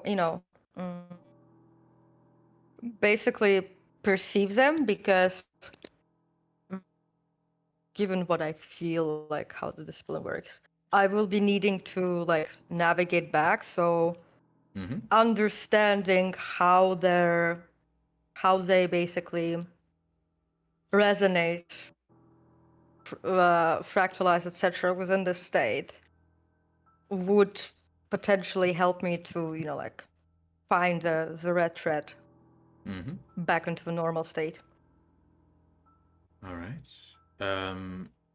Make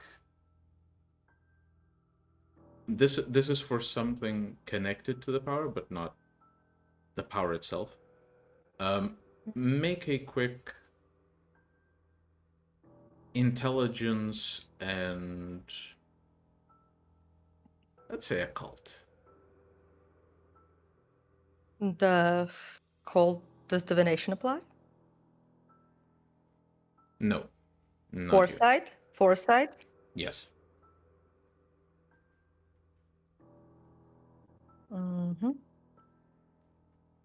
Pelesa. 1, 2, 3, 4. 3 successes. As you gaze upon your allies, who do you look to first?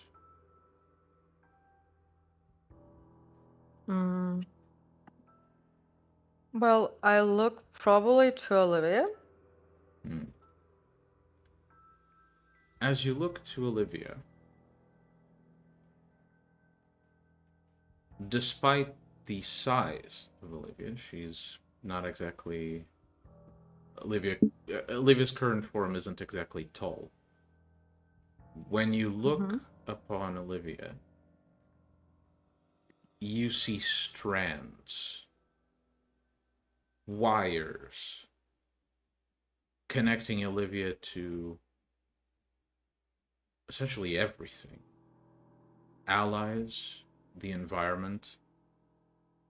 You almost mentally pluck at some of those threads, and with a small pluck, you see the entire western side of the planet pulls slightly towards Olivia. And as you pull to the other side, the eastern side of the planet reacts the same way. It's almost like not Olivia themselves, but whatever Olivia is not just Olivia. It's something that expands all over the world. Who do you look to next? By the way, I'd like to see whether there's like such a strand extending to me. Well, obviously. Excellent. That is good. That is very good. I'm going to have a look at Jack. As you take your eyes off of Olivia, all the strands vanish. You see the library shifting, almost as if there's heat in the room, shifting the light in the air. And then your eyes rest upon Jack. And you would expect to see the entire world darken around him. But as soon as your eyes rest on Jack, the world is lit up as it was. Jack himself has darkened. He looks tired. He looks worn out. He looks like someone who's seen it all and lacks will. But at the same time, you see several versions of Jack overlapping with each other. You see flashes of gunfire around him. You see blood splattering onto his face, but it's not really there. And you see Jack, his arms resting to his sides, holding a book or whatever he's actually doing right now.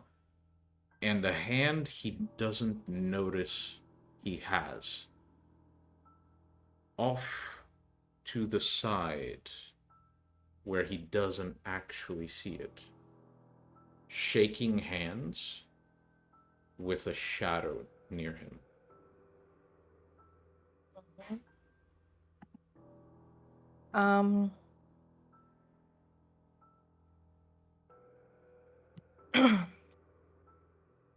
I guess I'm gonna look at Abel next. Mm-hmm. Looking to Abel, oddly enough, doesn't change much. In fact, what you see is Abel, but more present in that spot than anyone else in the room.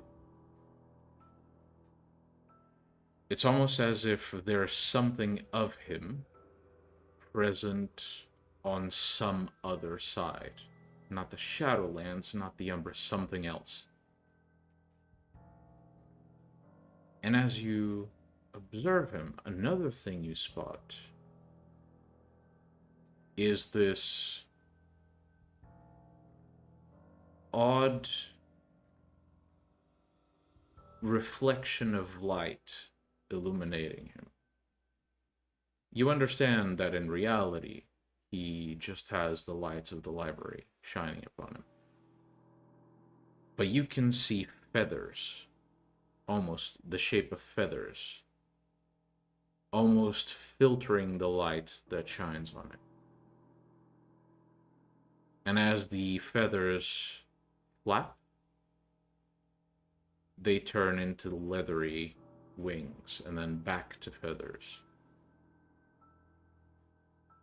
You see almost a shape of ropes on Abel being tugged by two different sides. And you realize that on one side, while all of this is imperceptible, really, on one side, it's Abel doing the tugging, even though he doesn't know. Mm-hmm. Well, finally, I'll look at Gabriel too. Mm-hmm. As you look to Gabriel, two things catch your eye. The most obvious one is that you don't just see Gabriel. You see Gabriel, all the things Gabriel did in this room before, and you see projections of Gabriel doing things that he's never done, though you know he hasn't done them yet. You see potentials, almost like branches of actions he takes that fill the room with projections, decisions, and actions. And yet he, while he doesn't know it, exists throughout these branching paths, all at once. Not like you, not like Abel. He has a more tethered connection to these projections. And the other thing you notice, once you start looking at him, sort of shifting your head to the side, changing your perspective, you notice the library's heat, that thing I mentioned, the shifting waves in the air. Almost like reaching tendrils, they touch Jack, they touch Abel, they touch Olivia. They avoid Gabriel almost entirely. It's like he's untouched by whatever this shifting is. Mhm. And Well, yeah. Iris is now going to, since she needs to basically start moving her mind Mm-hmm. and perception, like without moving physically. Given the fact that Jasper hasn't left yet far, right? She's going to focus on him. Okay. What are you thinking about as you focus on him? Well, I'm focusing on Jasper. Oh, Well, Jasper's rather, gone. yeah. No, but that doesn't matter. I am not hindered by time, constraints of time, So you want to focus on... or physical constraints. Yes, because I will be needing to focus on like this was actually activated for me to focus on Ramon and his stupid cane. Okay. So, looking to Jasper. Well, somewhere where Jasper Yeah. is. Looking at I where he know. was standing the entire time before he left. Well, I'm actually not looking to the physical spot because I need to basically perceive him where he is, right? Okay. Huh, this is interesting. Okay, I have to roll something. Apologies, remember, but this is a... That's Oh, important. okay. And remember, I can move towards these things. It's just that Yeah, that's fine. That's fine. That's fine. It's not about your perception of it. It's about what you see at this time. Okay, so as you look towards Jasper,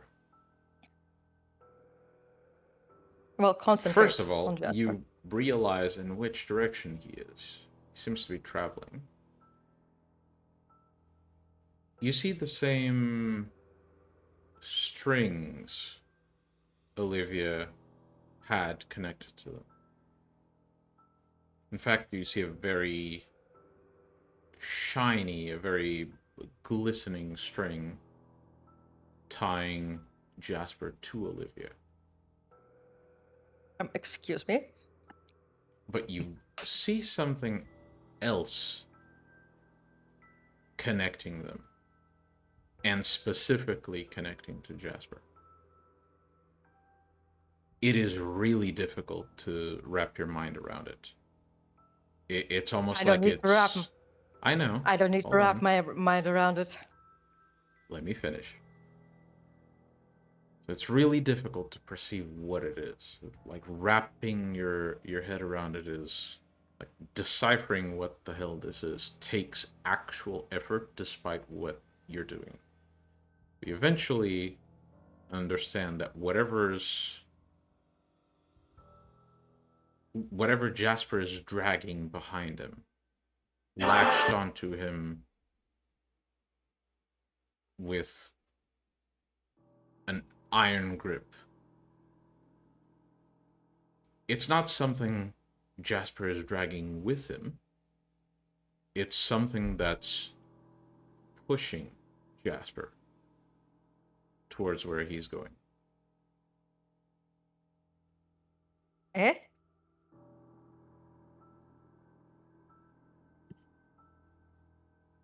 Well,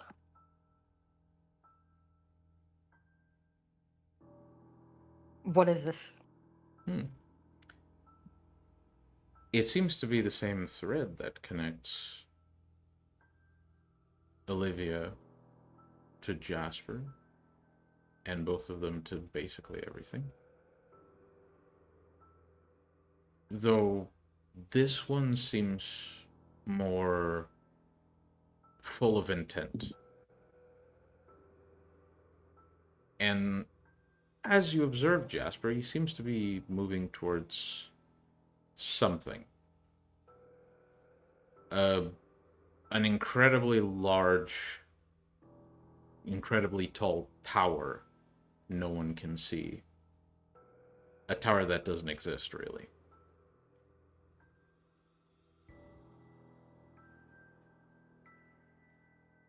Hmm.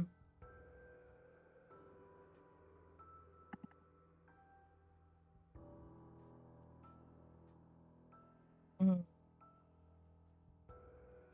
Well, I'll have plenty of time to look at this later, but...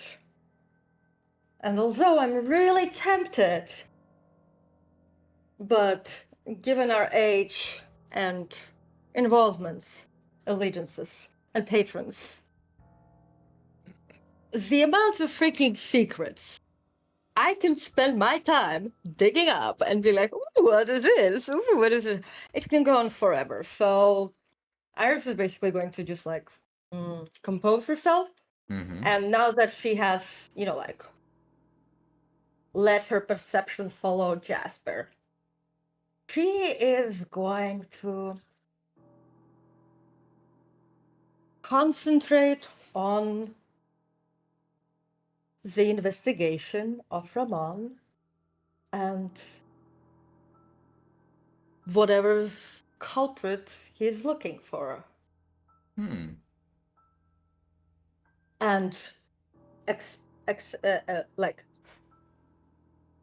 and essentially what I'm gonna be concentrating on is like what triggered, like basically like the start of this investigation, since there's no real concern for time. I mean, I'd probably like maybe leave the future maybe not that obvious, but since this is in the past, right? That's what I want to understand, because this is part of this reality, so let's go.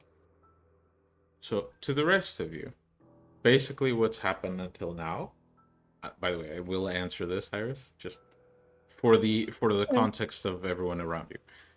What you guys saw until now is that Iris sat down while you guys were talking, and she just disengaged, looks at you very awkwardly, almost as if she just took a blow to the head and just trying to process what's happening. And at some point, she looks to the wall and then gets up and begins pacing, holding her head and looking down. Like frantically pacing from one spot to the other. Iris, basically, as you get up and... Why do I get up? I'm actively trying to, I know. because... I know. It's for cinematic purposes. So, you get up, and you don't necessarily pace. You take a couple of steps, almost watching your feet as they make contact with the stone floor. You think about what happened. He got suspicious, but why did he get suspicious? Why did he get paranoid? Because it is paranoia. You can feel it almost in your fucking bones. He is paranoid. You look around, and you begin to almost see projections of what could be the case. You see Ramon climbing one of the bookshelves, ripping books from the bookshelf, looking for something. You see Ramon at the front desk, in rage, looking at the computer, trying to get it to do something, then throwing the computer to the side. And at some point, you see Ramon holding the cane, trying to look for something in it. Mm-hmm. The cane looks just like before. Maybe it's a little off here and there, but not enough for to tell the difference. But he's putting his fingers, digging his fingers into the black wood, looking for something in the cane. And he can't find it. Mm-hmm. And as soon as you almost release that No. hold on, let me finish. Okay. As you release that focus, Bye-bye, Ramon takes a few steps back, clutching to the cane like his life depends on it. And you realize you're looking at Jack's chest.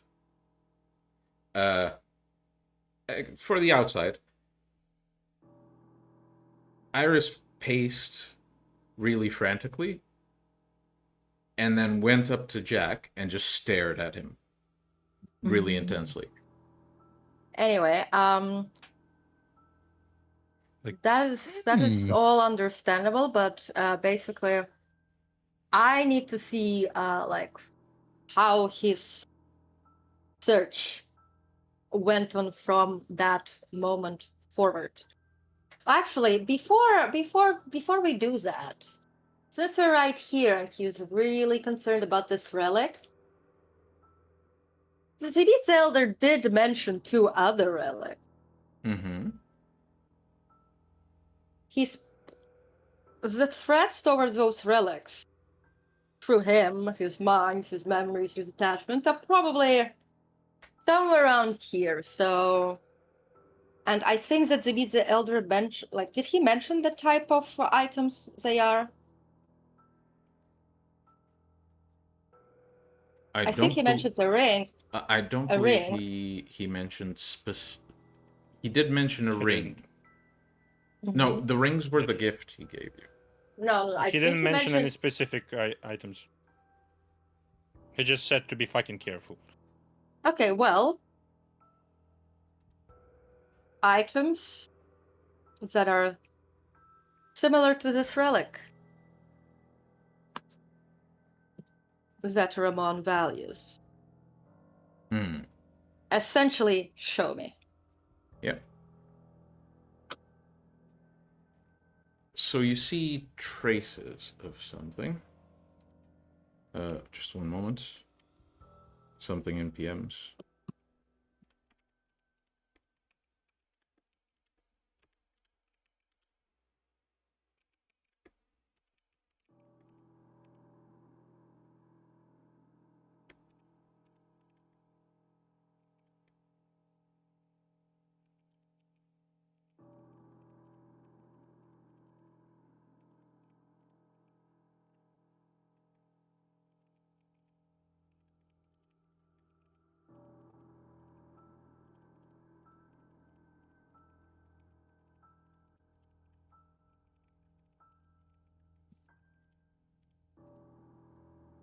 Okay, so you focus and you see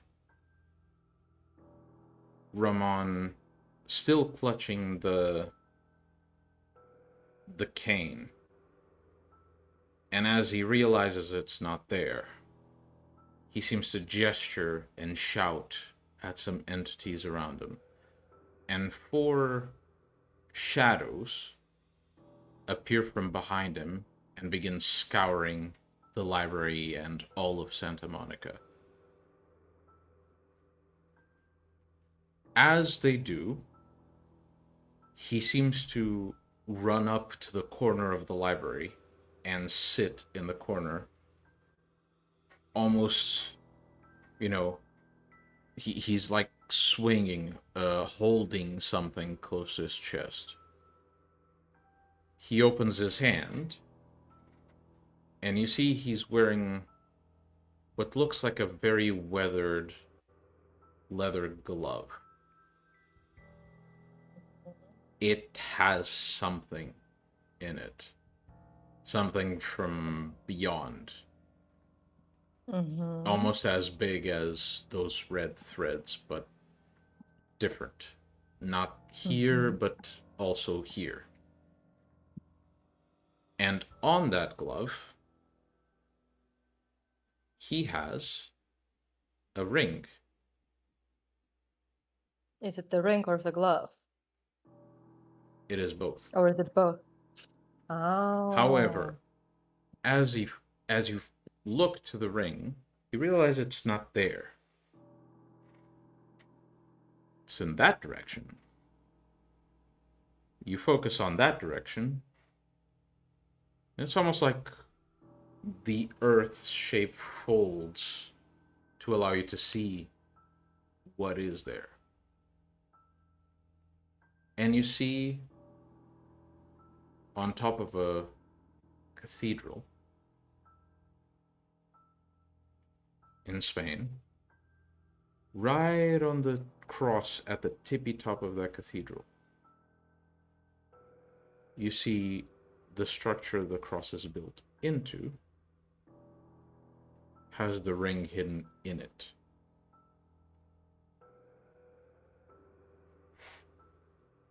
So like hiding the needle inside an egg. Mm-hmm. Inside a duck, etc. Mm-hmm. Okay.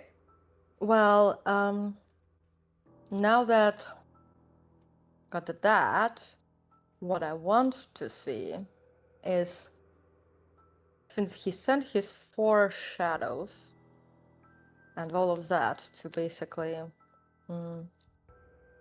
find, search, and detect, I need to see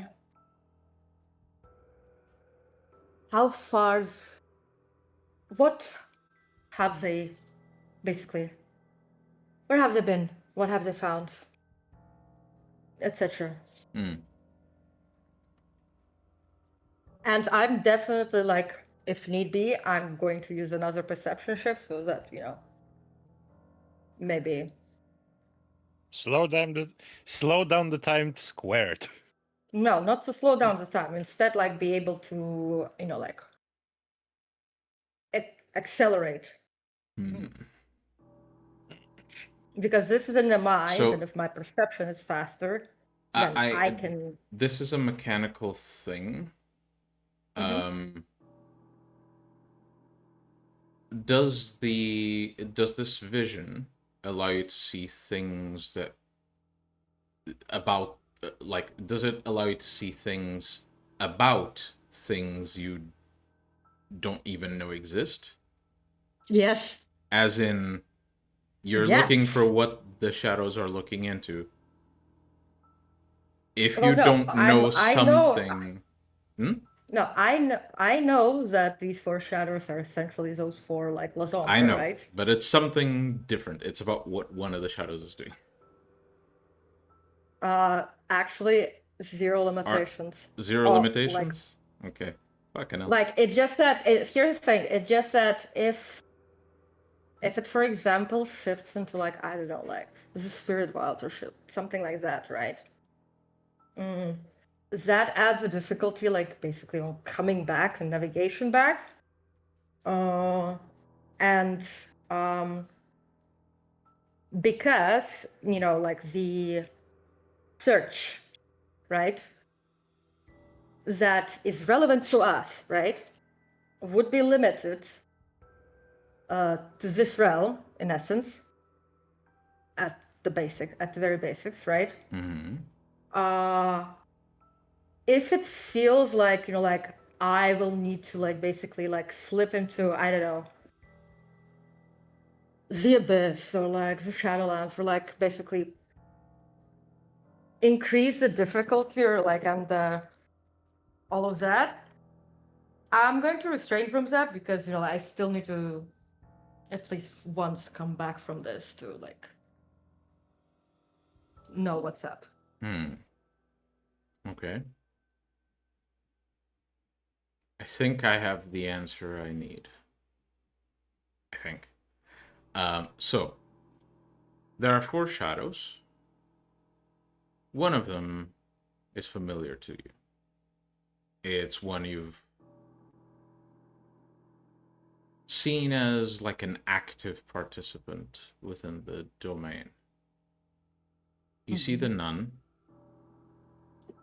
and she doesn't move much. She's where she always is. But you see that while her lips are sealed, there are thousands of people pouring information into her head. Sometimes whispered from one to the other. Sometimes they come directly to her. But eventually, the information gets to her. You know none of these people. And honestly, they don't look like they matter much apart from the information they're passing around. But not one individual matters. It's the collective that seems important. The other three shadows, one of them seems to be ripping mirror shards out of the walls and putting something together. It's not complete yet, but you get a sense that if it is, either he will go to Jack or Jack will go to him. That said, what he's building, you sense it's supposed to be big, and he's building it out of these small little shards that sometimes have to be tossed out because they don't really fit together. Right. I'm actually going to... are there already shards that he's put together?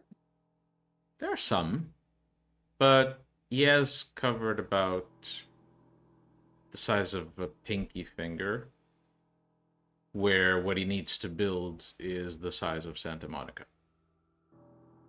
Well, nonetheless, whatever he's put together,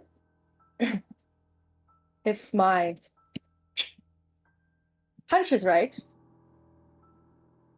that is essentially Kai putting together the Mirror of Infinity, and which is basically clues and stuff. I'm going to touch the shards to see what is it that he's found. Yeah.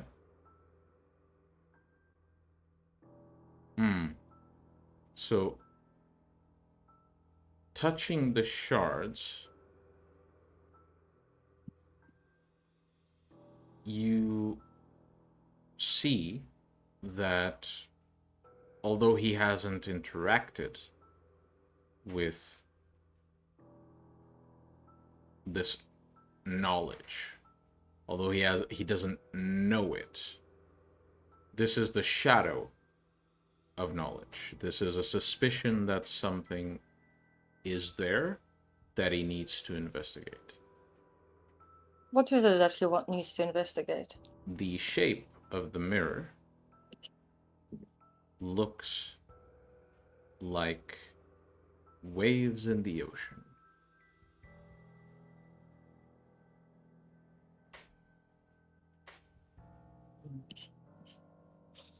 Well,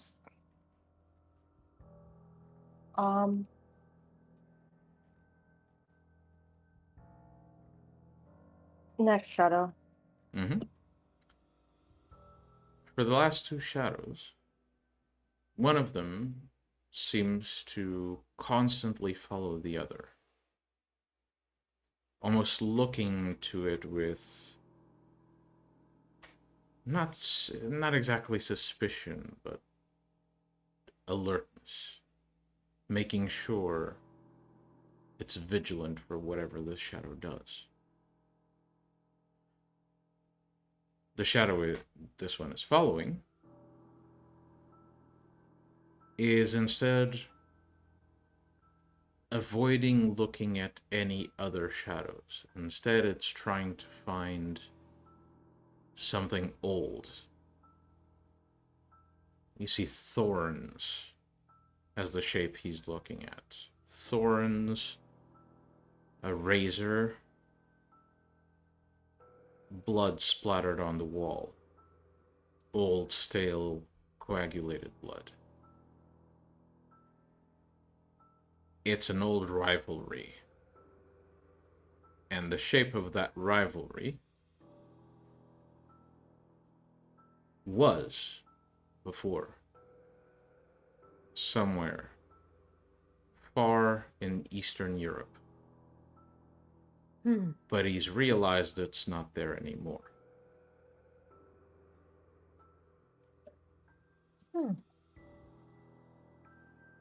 I see. Well then.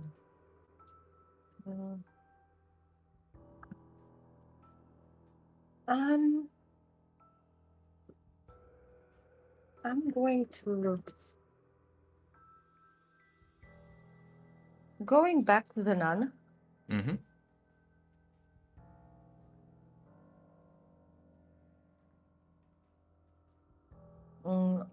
I'm going to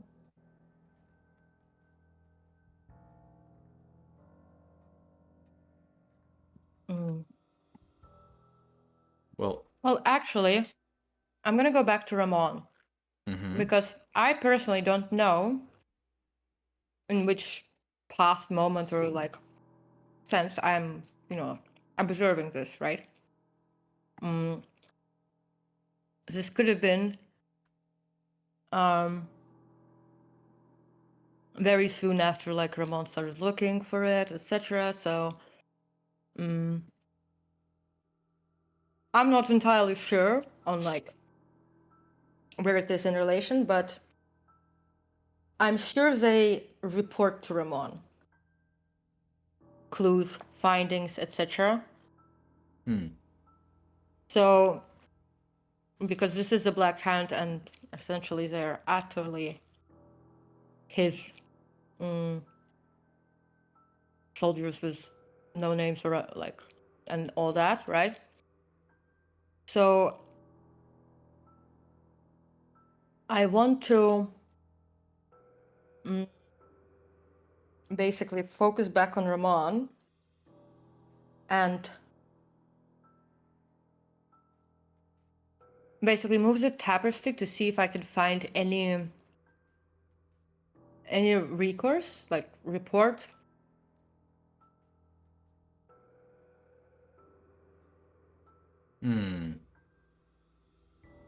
Like things he's heard from the others? Yeah, essentially. He's still waiting to hear, because this is very recent. He's doing his own looking around, his own investigation, but the others have yet to report back. Well then, I guess I should take a closer look to the nun because you said I saw the threads of like thoughts of the gatherings of information, right? And I saw similar threads with Cecil and Jasper, and I know what those threads are, right? So Iris is going to remember that one fantasy movie, Lucy, because this is very much like Lucy. And she's going to try and see, like, what is the collective information that, like, what is it that the nun has found, gained, whatever. Essentially, like, what Iris is concerned about is any Essentially, what relevant information as she heard. Okay, well, I will tell you in a moment, but just to include the others in the scene as well, because otherwise this is just your scene and they are around. As at some point, to the rest of you, Iris stops staring at Jack, and her eyes drift off to the side, and she seems to have spotted something on the floor. She starts following it, almost tracing it with her finger, and she reaches a wall. She looks around to the library, then to the exit. Then her stare basically passes over the four of you And then frantically, she almost hugs the wall and begins really closely listening, her eyes darting around the room. Is there anything you want to do given all of this? Mm. Good fucking question. And Olivia is still like out there somewhere. Well, I know what Aidan's going to say. Or, sorry, Gabriel. By all means. Does she do this often? Not really.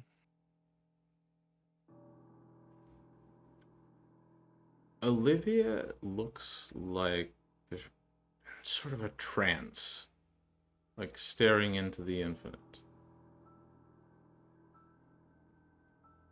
Not really paying attention to anything. I'm gonna add a scent of patchouli in the area and a slight tiny gong going What the at fuck? intervals. We both said, what the troll. fuck? Fucking troll. Oh, Well- wait, my guy doesn't laugh. Well, as the three of you are just looking at the situation, being very weirded out, and Abel, as always, tries to put some humor into things. Iris, as you listen closely, you basically put your head where the nun's head is. You overlap your own head so you can hear what she's hearing. There's a lot of gibberish that doesn't matter. It's irrelevant. Maybe it raises the nun's suspicions, but in the wrong direction. There's a lot misguiding her. There's one whisper that she doesn't pay attention to yet. A whisper from someone young that you know to some extent. You're detached from that person, but you know him by a connection to someone else. It's a young Lasombra that recently joined Caroline's pack. Is it Carol? Yeah. And What is that whisper? the whisper simply says that they've been feeling like they're not so alone. Since their embrace, they felt lonely, abandoned, like the clan was all they had, and that since the clan has this way of thinking, he's felt abandoned. And while he doesn't realize he's saying these words, that is what he's saying. That's what the nun hears, at least. But you also notice that the nun's interpretation of what he's saying is wrong. It's not that he's feeling less alone because of his new pack. He's feeling less alone because something that was being stored, imprisoned, kept away, was joined with its whole. And so all of them are feeling, to some extent, the ramifications of this.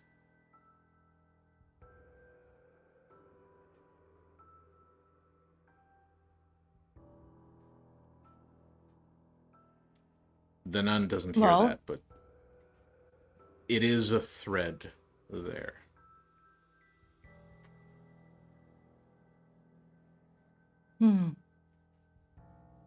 Is this thing that she does sort of like one of the aspect stars I've heard about that allow you to listen to the thoughts of people around, or is it something else? The What is feeling it? you get is that it's just a network of people that keep her informed. Confession booth, essentially. I see. I'm glad someone put two and two together. Look, you go heavy on fucking Catholicism. We're gonna pick it up eventually.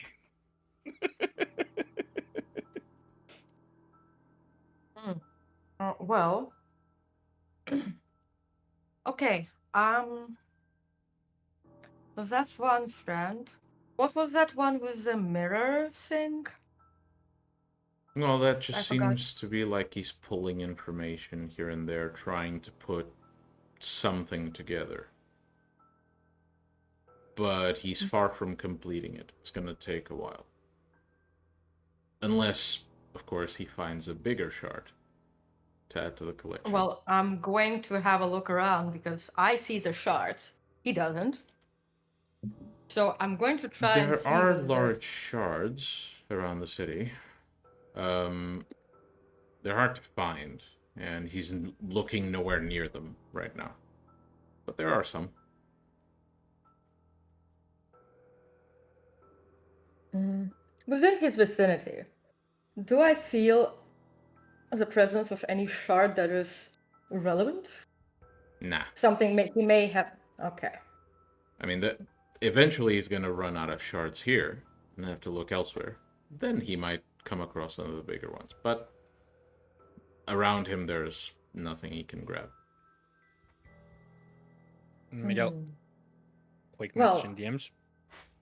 I'm gonna start navigating back, and because I have that, and I'm going to basically try and use the Ariadne's thread, which is the connection to Olivia. Because even though I am totally up for just exploring this further, I can spend here forever. So you're tugging at the strand that connects you to Olivia? I'm following the thread. The one that connects you to Olivia? Okay. You pull on this string and follow it. And when you're supposed to see Olivia, Olivia is there. But what you see instead of the Olivia you know, the Cecil know, you see a puppet made of strings with two nails, keeping its vision in one direction. This is not how Olivia is, always. It's how Olivia is now. Like, at this very moment. I'm going to check it out. Well, the nails, you follow them, and you eventually see... They're quite long. They bend around the world 3, 4, or 5 times. But eventually, at the end of those nails, is that same string that's pushing Jasper along.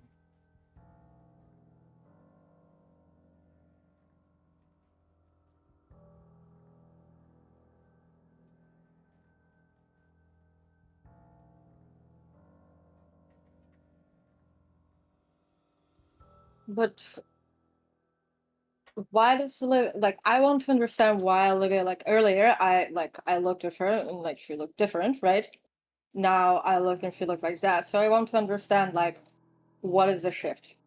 Is she... Well, nothing shifted. It's just you were getting used to the perception, you were focusing on different things. You were trying to see how, the essence of each one of your allies before. Now you're having a closer look. You're having a look at what's happening, not who they are, but this connection you have. And because you're focusing on something different, you spotted something else. Can you repeat the description again? I want to focus on It's it like again. It's a puppet made of strings in the shape of Olivia, and its gaze is fixed in a specific direction by two nails. As you follow these What do you iron mean by nails, two nails? What do you mean it's by like two nails? nails stuck in the eyes and keeping Olivia's head in one direction. Hmm. And as you follow Is those this- nails, they loop around the earth 4 or 5 times. But ultimately, who's keeping those nails there is the same string, the same force that's pushing Jasper forward. Is that force? What does it feel like? When does it feel like? What does it feel like? Ah, you know damn well what it is. It just seems to be enforcing its intent right now. Hmm. Doesn't usually, from what you get the feeling. It's not like the nails were designed to stay there forever. They're impractical. And it takes too much focus to move these specific nails for this specific thing. It's almost like the nails are there now because it's important. They have been there for only a few minutes. They're there now because, well, this web of strings wants it there now. Same thing with Jasper. It's not like these things are constantly happening. It's what they are. Right now. Well, can't say that my path does not prohibit understanding the watcher within more. And there's like at least 3 or maybe 4 now. So this is but one of them. There's a good question to ask here. How do you see yourself in relation to these strings? How do you think you'll look like if you see yourself? I don't have any perception of that. I am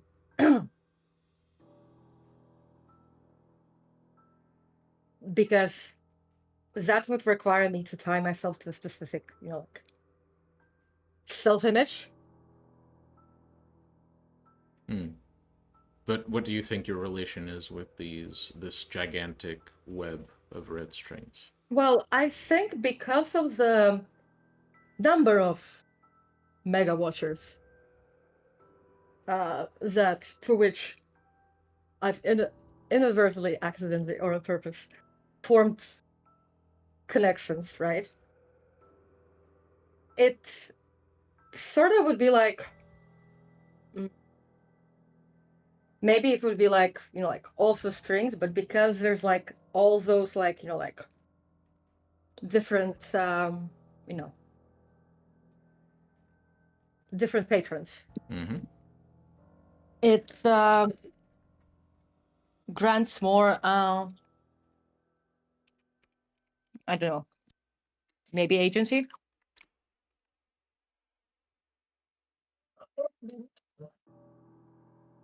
Okay.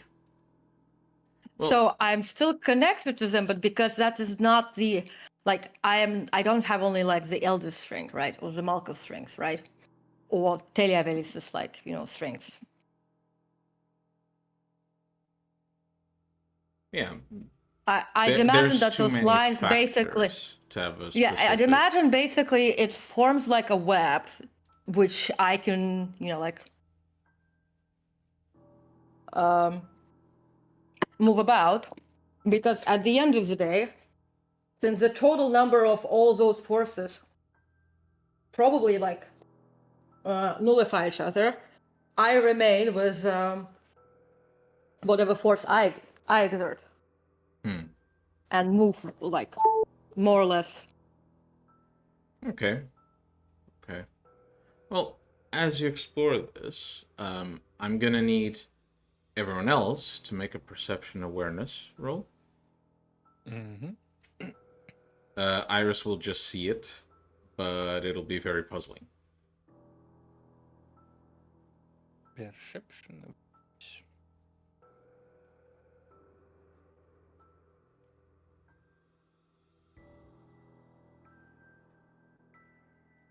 Probably. Mm-hmm. It's quite low difficulty because it's really easy to sense. Okay. Then maybe 3. So, outside of Iris's perspective, the 3 of you... Wait, where's... Gabriel. Mm-hmm. A dice. Perception awareness, please. You got it. Does abstract thought apply? Or wait, tactical. Does tactical apply? No way. No, not in this case.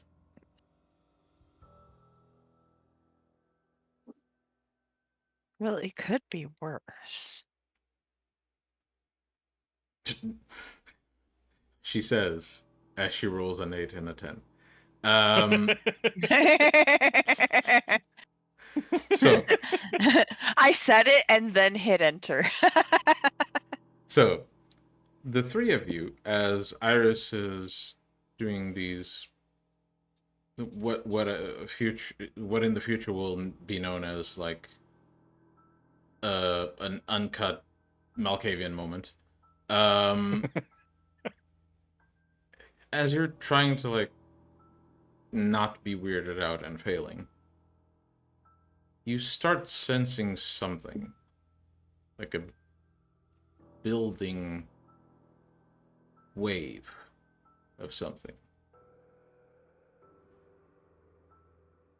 And eventually, it's almost like it goes from 8 to 80 to 800 to 8,000 in a matter of seconds. Something that envelops the entire city.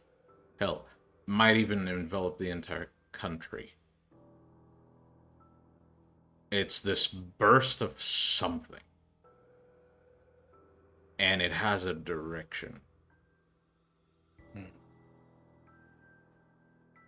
Iris, as you're pondering your own relation to this web of strings, your gaze follows them idly. You eventually look to the nails, the string that guides Jasper forward. It seems to have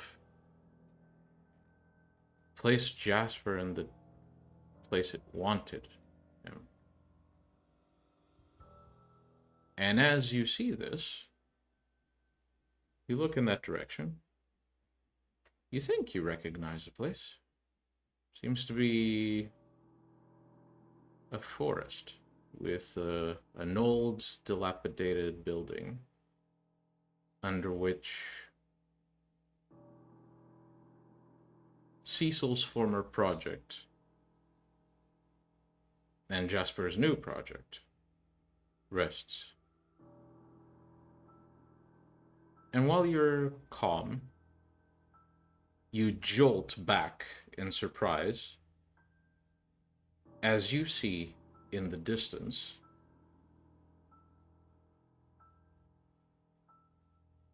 a nuclear explosion that blankets the skies in ash.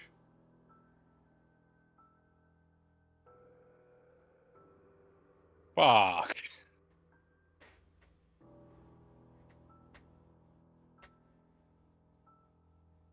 React as you please. Well, I was really like, is that a metaphor or something? I quickly look out of the window. Everything looks normal, but the waves just keep coming and getting stronger. And Iris, you look around a bit alarmed, hoping that this is a metaphor. And as you do, you see these swirling forces in the sky. They've always been there, idly by. They're part of everything, really. They noticed whatever this was. You look far to Griffith Park, and the beasts have turned this way. You look to the towers in the city. Those in power have turned this way. You look to the weird things in between, sharing realms with those like Abel. And they've noticed this. You look to the very fabric of the world condensed into single individuals. Those that study reality as you see it right now, but even with more understanding. And they've noticed this. And all of them are very interested. Some for good reason. Where are some they for looking? bad reason. What are they looking at, by the way? Towards the explosion. Okay, not toward Jasper or... Well, the... Jasper is where the explosion is. Okay, if you're curious at all about the condition, Jasper is in lots of danger right now. Does he know the chuckle from The Simpsons? Jasper is in a lot of danger right now because of that attention? Yeah. Hey, I'm going to return. The forest should be somewhat reachable. If I activate the tree right outside of my range too.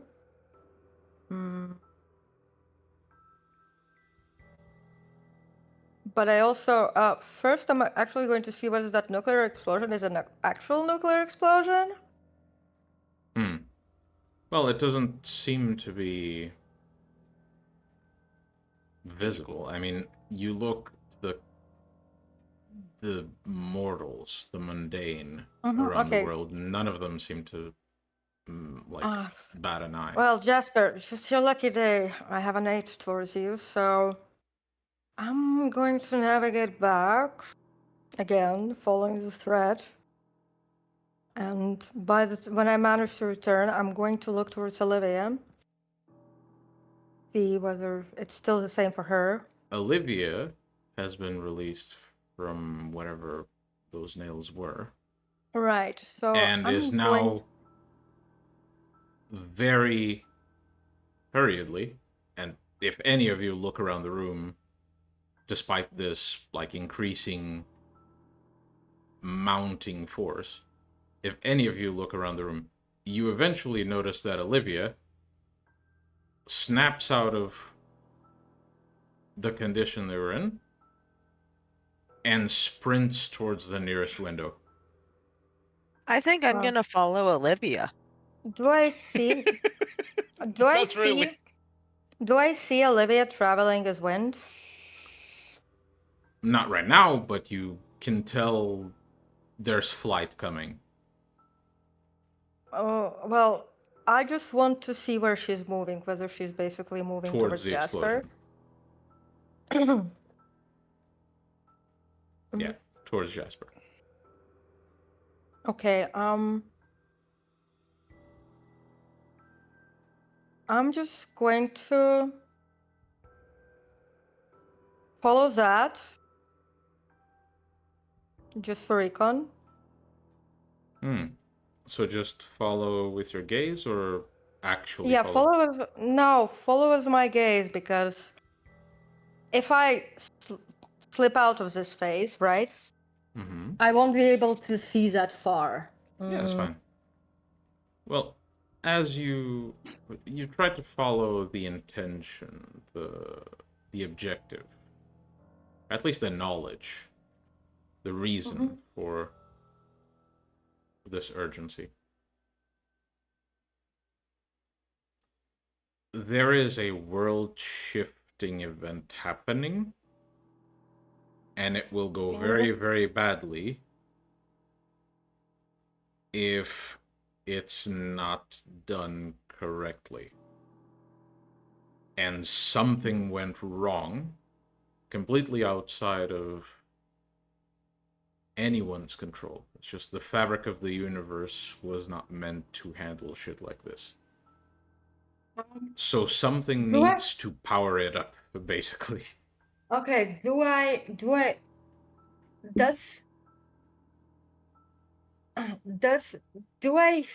see, do I understand what needs to be done? Is there something I can do? Right now, no. You need to get closer. You need to have a look at it. Okay, I'm just going to, like, move very, very close. Like, past the limb, not following, but, like, straight up pinpointing the, the thing. Okay. Roll courage, please. Of course.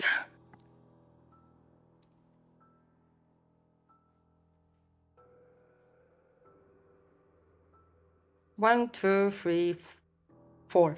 Four successes. You don't know what Jasper is calling. You don't know why this forceful net of red string is forcing Jasper to call this. But what they are bringing into the world, for very good reason, though it's hard to understand right now. You'd need time to observe it and study it. But regardless of the reason, what they are calling into the world is not death. It's not destruction. It is pure and sheer elimination of something. All right. So, wait, elimination of something or the world? Something. And if it's not targeted correctly, it will go very wrong. Is the current targeting correct? You can't tell from me. Like, it's really, really difficult to understand the situation if you don't go there. Also, by now, Olivia has turned into wind and is currently in the air, going. Yeah, but my question is, do I need to be physically there, or can I just like? I see. If you want to get a greater understanding, whatever it is, there are things you can do to help. You feel that potentially there are, but you won't know until you're there.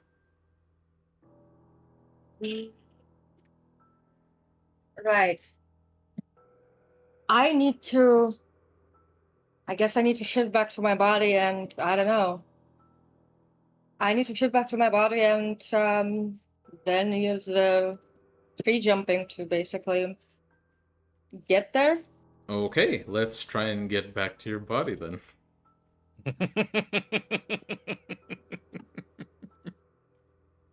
Well, I'm going to try and concentrate on something very intense. Now that Olivia has left, I think like Abel was like very grounded. He was one of the most present.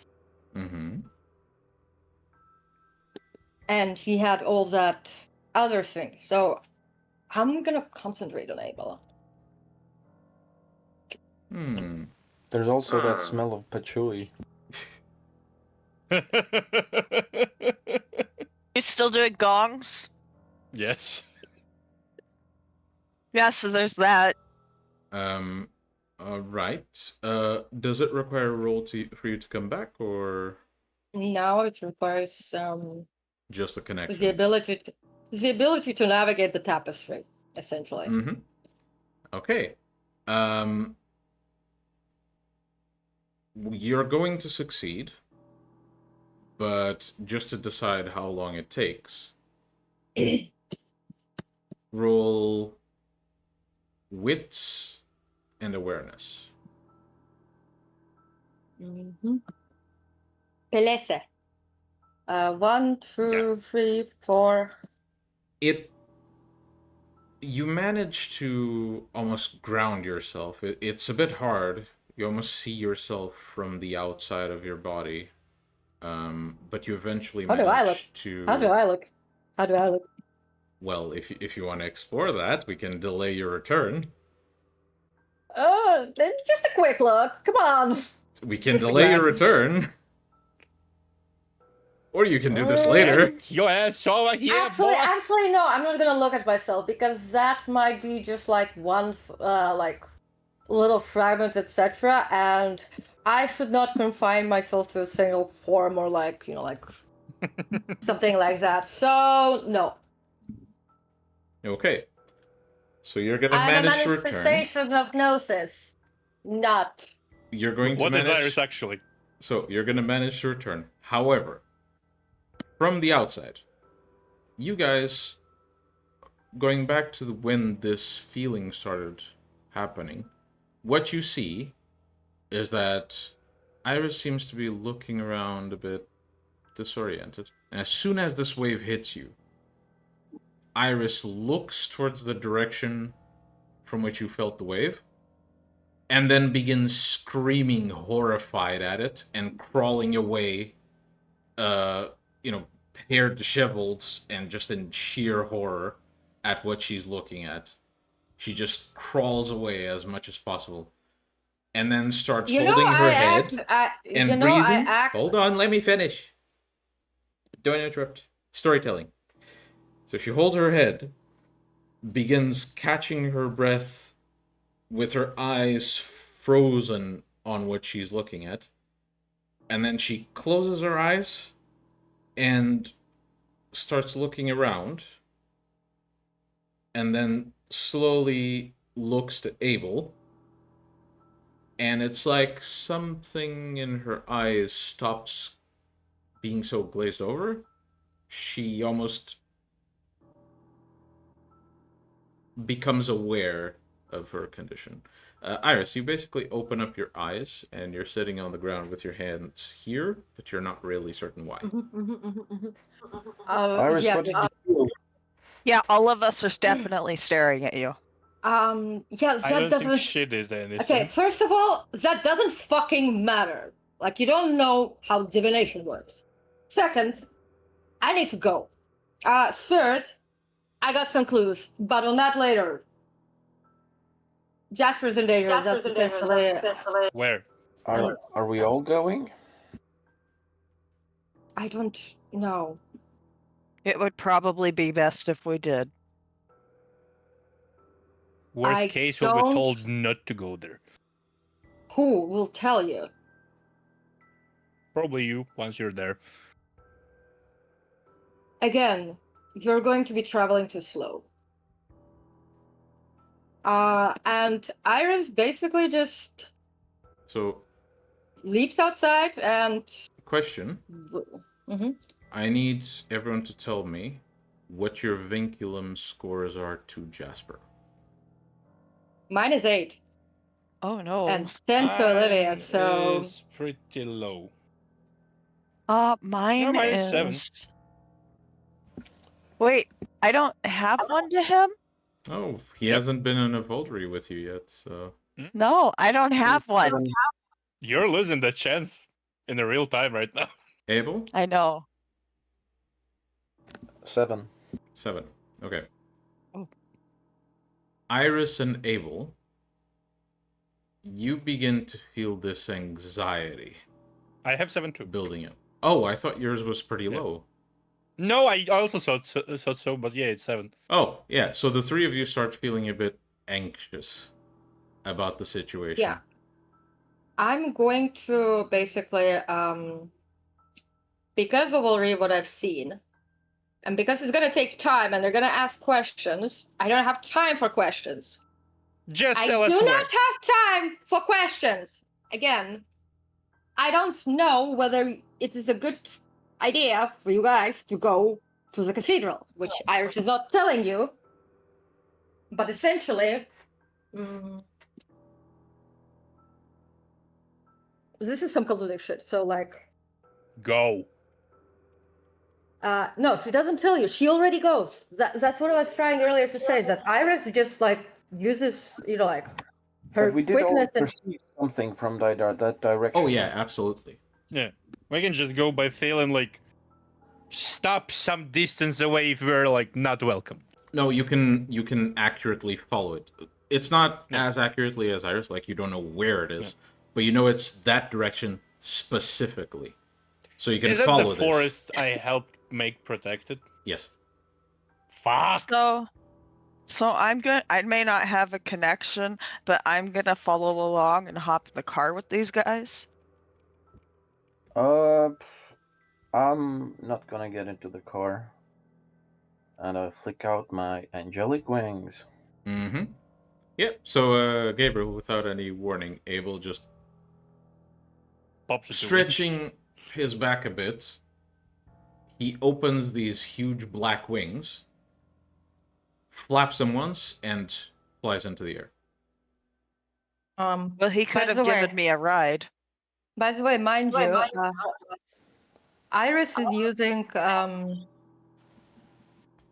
her like tree stepping to essentially travel large distances. Mhm. It's much later, and she knows pretty much most of the forest given her proclivities. Yeah, that's fine. That's fine. Yeah, Okay. I can probably get somebody under my arm. I don't know. Is it affected by my strength or?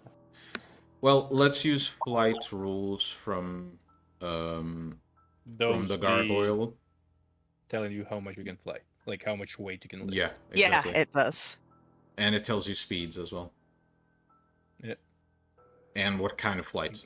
Abel, with these wings, while they are out, it's 5 dots of flight. Oh, I can do an easy one, and I can just turn into a shadow.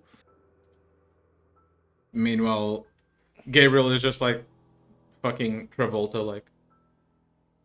No. Gabriel would have weight. I wouldn't. Okay, let me see specifics on flight. Just to see if it... 90 kilos and up to 120 kilometers per hour. Yeah, like you can carry Gabriel easy. Whee! No, I don't really do that in character. I mean, You're like, 90, I don't have a mouth in 90 this form. kilograms, 200 pounds. Gabriel is a skinny boy. Gabriel is probably skinnier, yeah. Hold on to something. Jack will just make some fine cloak of shadows on his back. Mm-hmm. All right. So, as all of you begin making your way there, while you'll make it at slightly different times, you're all going fast enough that while Iris still arrives first because teleportation's a bitch. Well, actually, no. The closest tree to the church is 10 minutes away by if you walk. She can run. It is night, and I have celerity. And Okay, obfuscate. so let's say you all arrive at about mostly the same time. Okay, so as you arrive, for those of you who've seen this, it's the same as always. It doesn't look any different. It just feels like something tremendously dangerous is going on in there. Gabriel, since this is the first time you're seeing this, what you see is this abandoned house that's broken to shreds. Like this is not a house someone can live in. There's debris everywhere. The roof is off. It's the ruins of a house. However, there is a door, like a trap door. And the trapdoor is wide open, and the inside smells like it reeks of blood. Well, good thing I'm not hungry. Yeah. Isn't that nice? Yeah. You're about to be. So Fuck. you. So the four of you Well, make I your think I'm way. gonna start blood buffing. So the four of you make your way inside, and what you see is this gigantic cave. The walls made of flesh. Wriggling forms of what can still sort of be deciphered as people. All of them screaming at the top of their lungs for mercy. Screaming in effort, in agony. And there's this almost pulsating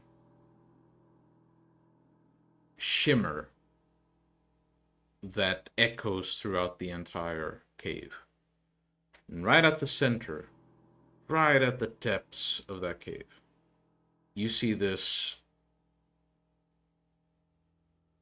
bone and flesh altar with an effigy of a shape you can't recognize, aimed straight up. And next to it is this, what some of you who've been around Tbilisi long enough would recognize as a Zulu form. But to others, it's this monstrosity that looks gaunt, covered in spikes and sharp appendages, and it is fused, one large claw to the floor, one covering the side of the altar, and its spikes from its back are connected to the walls. And every time there's a pulse from the altar, it reverberates through this creature who shrieks in agony. You recognize the creature almost supernaturally due to the bond. The three of you recognize the creature supernaturally through the bond as Jasper. Jasper, kindly make a soak roll, please. By the way, is a creature that's like have in the Zulu form Jasper? Yes. Okay. Is Okay, Olivia wait. here? Yeah, Olivia arrived with it.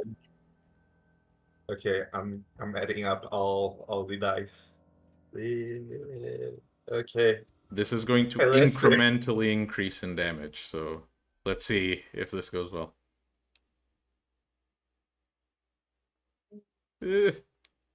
Luckily, you can't botch soak, so...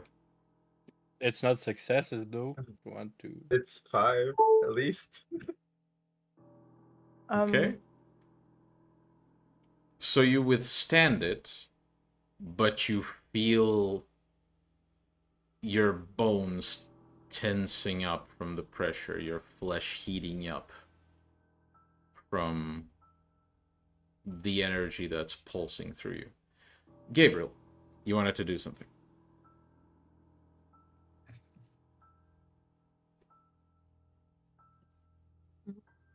Squirel? Yeah. So, can I do a quick occult intelligence roll to see if the smashing the altar into oblivion would it be also hurt this thing? You can. You would totally get fucking back by Iris even if you move towards it. That's still, it's Gabriel has his own free will. Roll, please. He has. It's just a thought. While Gabriel is conscious, he has free will. And I think abstract thought might apply here. Yeah.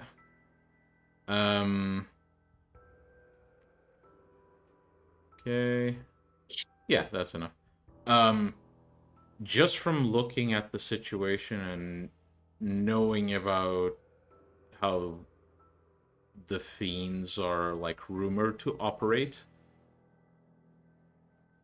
Smashing the altar the way it's connected to him would be like hitting him.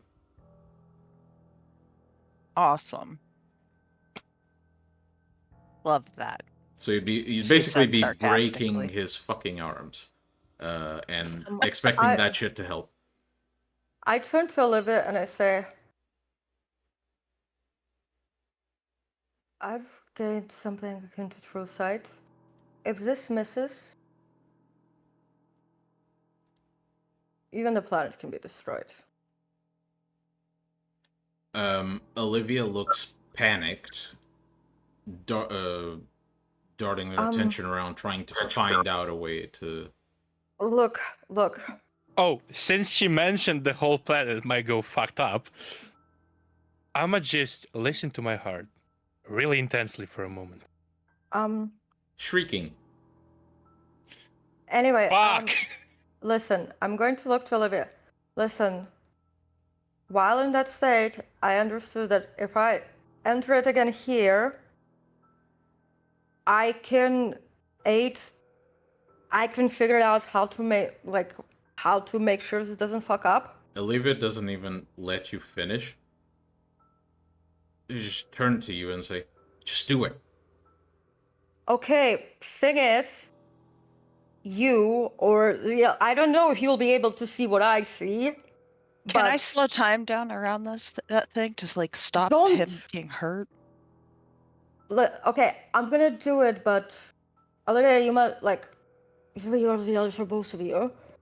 You must try to basically use whatever I see, understand through this connection in order to aid Jasper, okay?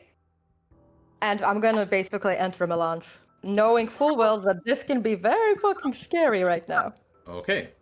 So, Abel we'll deal with that in a bit. also- Abel, you're the only one who hasn't taken an action aside from Jasper, so please. Yeah. Am I to... Well, is my reasoning correct that if the more this goes on, the more hurt Jasper is getting? Jasper might die from this. And it is somehow kind of vital for him to stay alive in order for whatever this is going on, to fail. Well, you'd need to succeed. You'd basically be fail. looking at the intentions of whatever came up with this structure.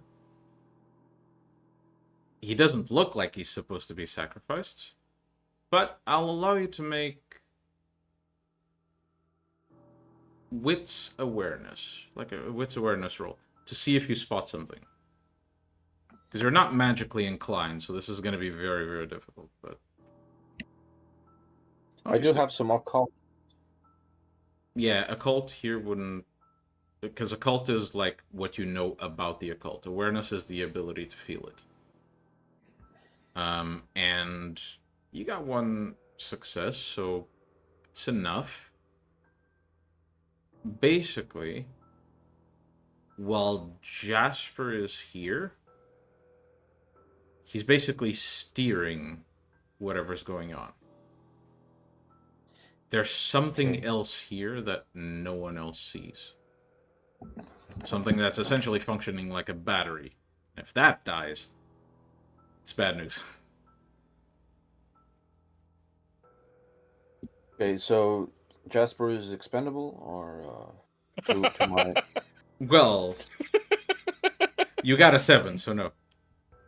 That turn. Okay, well, in that case, I'm just gonna fly to Jasper and put my arms around him and hug him like a mother would. I know what you're doing. So, I believe we had established... Let me check the notes. Stamina occult.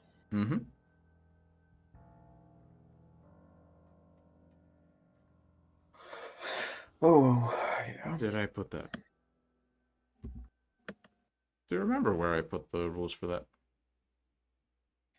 that? Basically, I wrote down something that Oh, I didn't give you the fully written version. Well, the Yeah, rules didn't change really, so. Yeah, I have some kind of an idea here. Mm-hmm. All right. Jasper, you have one action, but because you're in Zula form, you can't talk. It would be really difficult for you to talk regardless, given the amount of pain you're in. It has to be a short action, and then you're going to soak. And the damage is going to double every turn. Started with 5 dice, in case anyone's curious.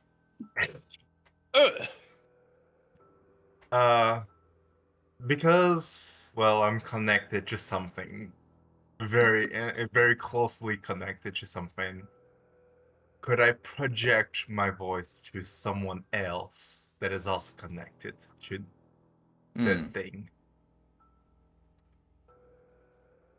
Roll willpower at difficulty 8.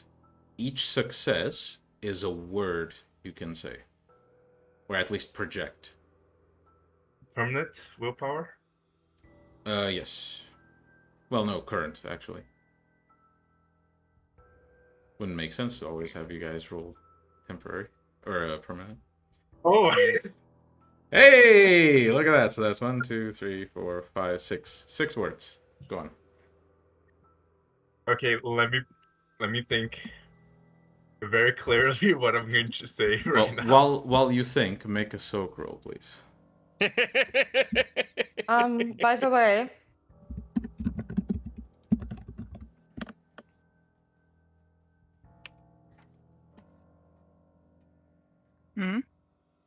Miguel. Mm-hmm. By the way, did Olivia or Elders acknowledge the fact that they need to act as a freaking Yeah. radio? Yeah. Okay, then melange. Yeah. Let me just.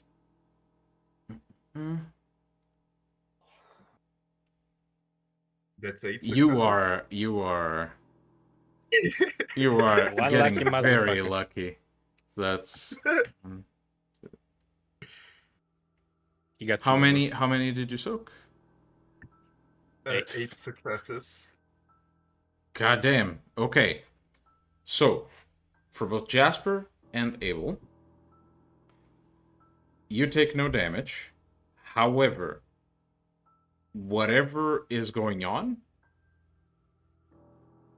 it's burning up. Like I'd say a candle, but it's more burning up like a line of gasoline. It hurts like hell to do this,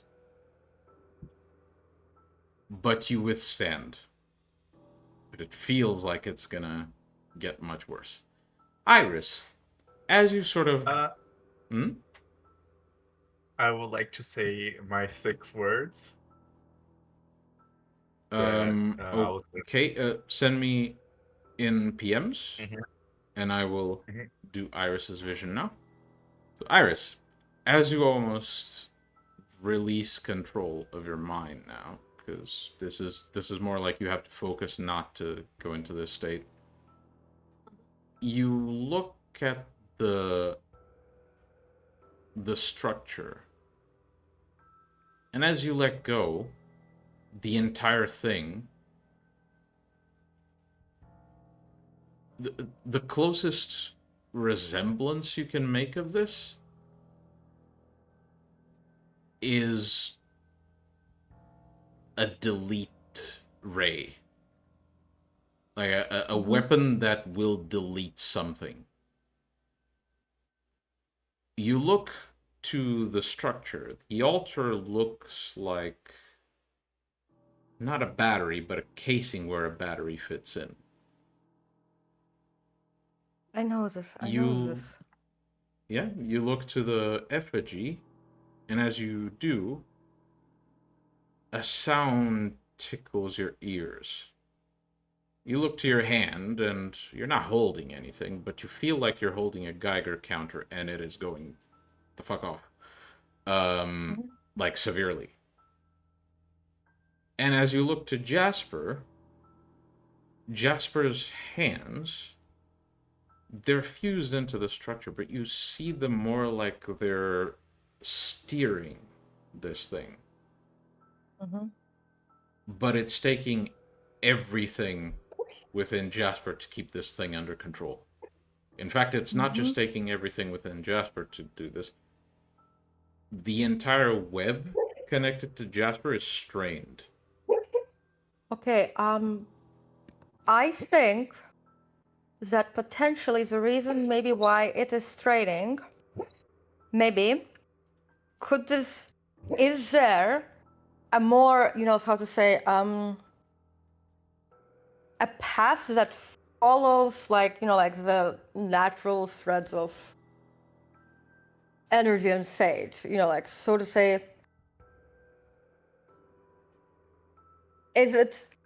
could currently the way it is being steered be going against the flow instead of using the flow to basically make the steering quick? Is there a way? Well, the way you see it, any steering at all is defying the very fabric of the universe. Like, something like this should not be even possible. The fact that it's being done at all is kind of remarkable.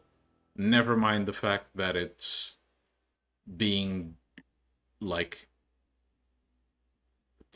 Never mind the effort. Like, they shouldn't be able to do it at all. The fact that it's taking effort is not the surprising part. The surprising part is, with effort, they manage this long. Okay. However, you also catch something else.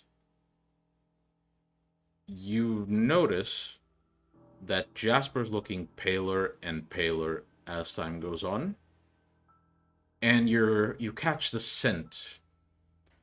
The scent of blood, and it's going away quick. She's losing blood? A lot of it, just to make this thing work. In fact, the entire church is losing blood. You almost can tell that it's not... Jasper's not that creature. Jasper is...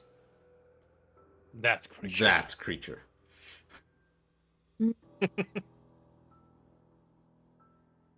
I mean, it's a far guess, but maybe the Lord of the Moon Clan would be willing to help the Flesh Weaver. Well, the thought only prompts a glance from this indescribably large forest creature. Forest creature? Yeah.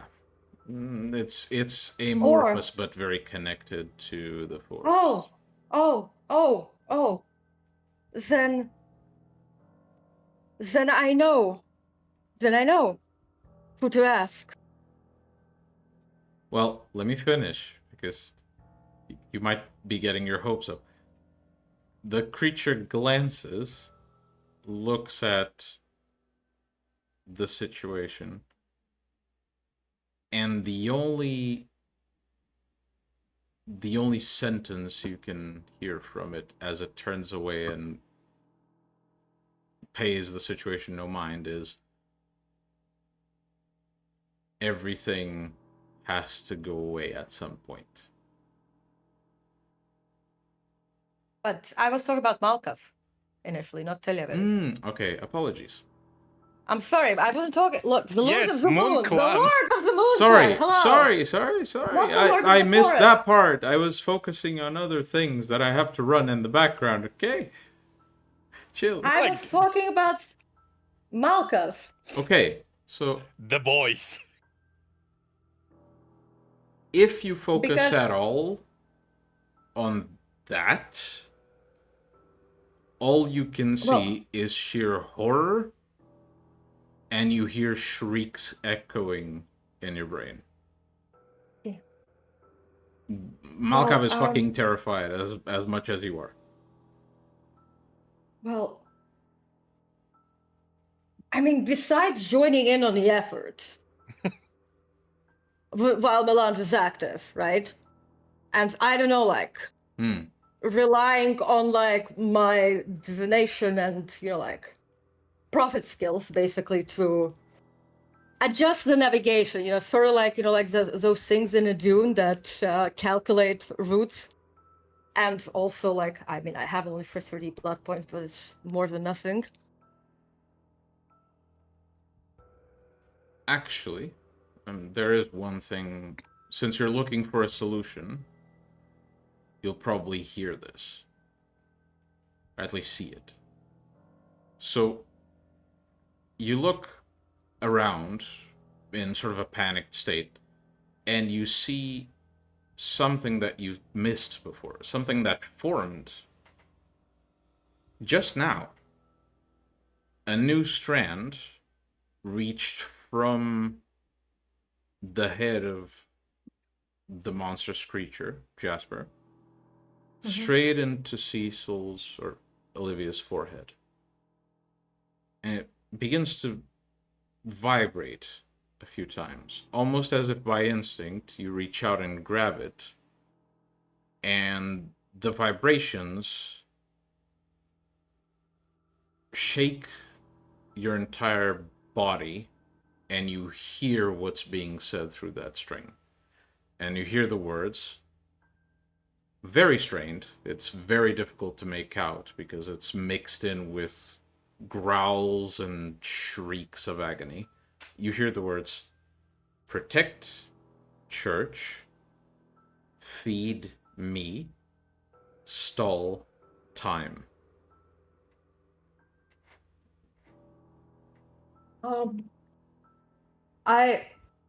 In the Melange state, I can still, like, basically speak. So, I say that. Yeah, everyone hears it. And, while still basically, like, perceiving what is going on, right? So that any new information or, developments can be communicated to the elders and or Olivia, right? Mm-hmm. I'm going to give Jasper some blood. Okay. So while everyone's sort of trying to figure out a way to solve the problem, all of you just see Iris instantly calming down, and then just very calmly walking up to Jasper, climbing his arm, going up to its jaw, and she just stabs her wrist on one of the fangs. And blood starts pouring out. How much blood would you like to start pouring out? Well, I'll start with 10. 10? Okay. So, Wow. Jasper, make another soak roll, and I will reduce the next dice pool by 10. Which is still gonna be 30. Oh no, it's gonna be 10.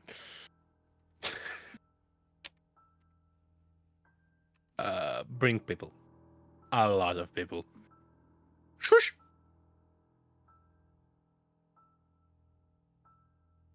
Pilisi.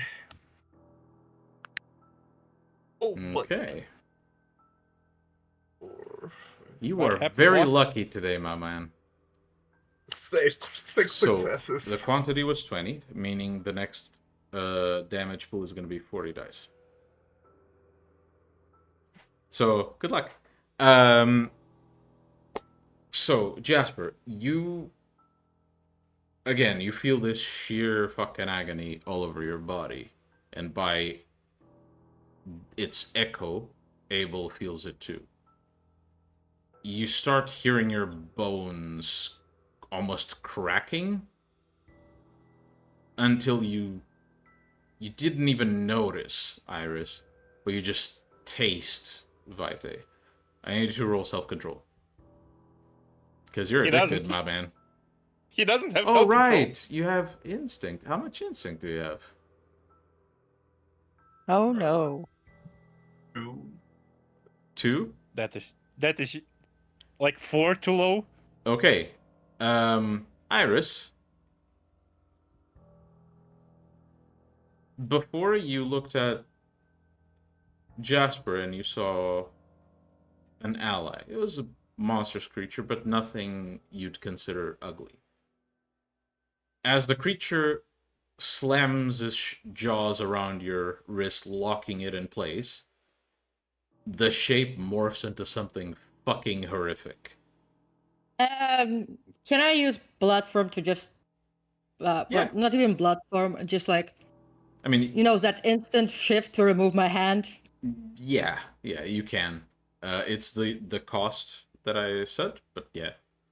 The rest of you, what do you do? I will like establish like half decent communication with my heart, like try to stabilize this shit however the fuck I can. Like, I am an occultist. I have an occultist right here. Let's fucking go, baby. All Iris right. looks to see when Bring Iris, the like, bodies.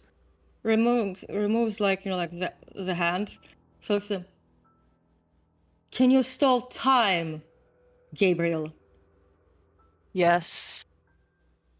Yes, I can. And I guess that's my cue, so. Yep. Do the magic timey-wimey shit. By the way, Oh, Miguel. I do know a ritual that allows like to go through the abyss to where I want it. Mm-hmm. Can I try to do that so like the energy that is supposed to be aimed somewhere goes where it needs to be delivered? Interesting. Well, you'd need to figure out where it's supposed to be.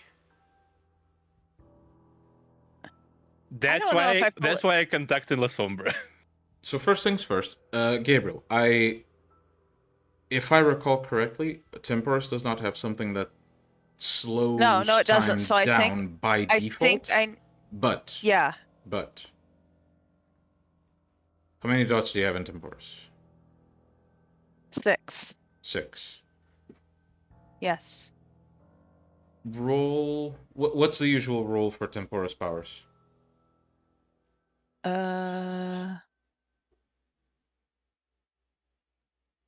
Temporis 5. Why is this shit always so long-winded? Yeah, just go to Manipulation, system. occult. Manipulation occult is one of them. Yeah, usually it's occult and some mental stat. So roll that. And basically let's half the dots in your Temporis. That's how many turns you can stretch. Okay. You know what? I'm gonna spend a fucking willpower. Just calling it. by the way, I had a question.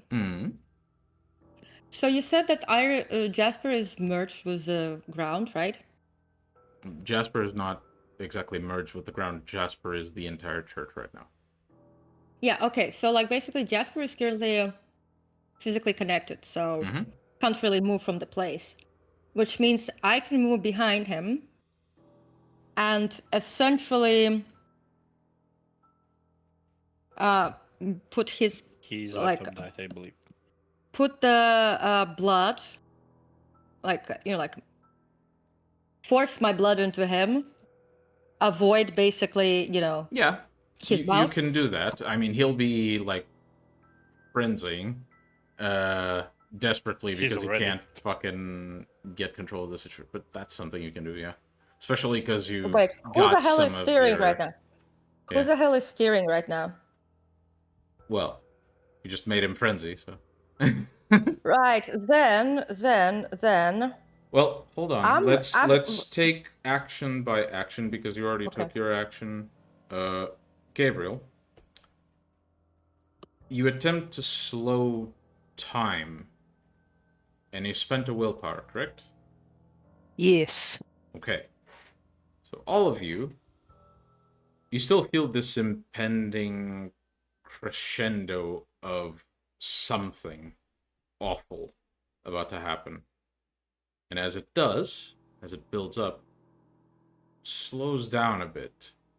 Doesn't feel naturally slowing down. It doesn't feel organic. It feels like it was pushed back to some extent. You look at Gabriel, and Gabriel is concentrating. Very still and concentrating.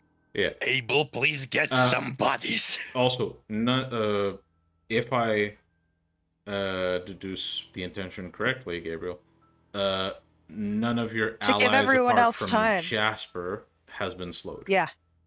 Yeah, I'm trying to give them time to help Jasper. Okay. So Does everyone that make gets a free sense? turn before Jasper has to tank damage. Let's go. 40 damage. I'm still connecting to La Sombra. Okay. Iris, Abel, and Jack still need. Well, like telepathically connected and like starting to build up the ritual for through the abyss. Yeah, but don't rituals take like 10 minutes? I have the Depends antidote on on my the. side. It depends on the ritual. This one does Yeah, take quite a abyss while. mysticism is a bit different. Like it depends. Thaumaturgy is one thing. Given the shenanigans and the sheer amount of homebrews I implement in this campaign, and for story reasons, Jack, you can roll. Actually, given the situation, stamina and occult, please. Rituals or abyss mysticism? Abyss mysticism, yeah. Abel, Pelesse. are you holding on? Living on a prayer? Two if the difficulty is 9, more if the difficulty is lower. Abel? I'm sorry. I was moving around a bit. What? My turn to do something? Or? Are you holding on for dear life and continuing? Yes. I mean, that's probably the only thing I can do right now. Yeah, basically. Apart from feeding him blood, but that might go very, very wrong given your current plan. Okay, so Jack. The roll for soaps? Isn't it my turn or no? Well, Jack rolled, but he didn't get the result of his roll. Ah. Do you need another roll for new set of soaks or? You can roll again, yeah, for the next soak. Meanwhile, Jack.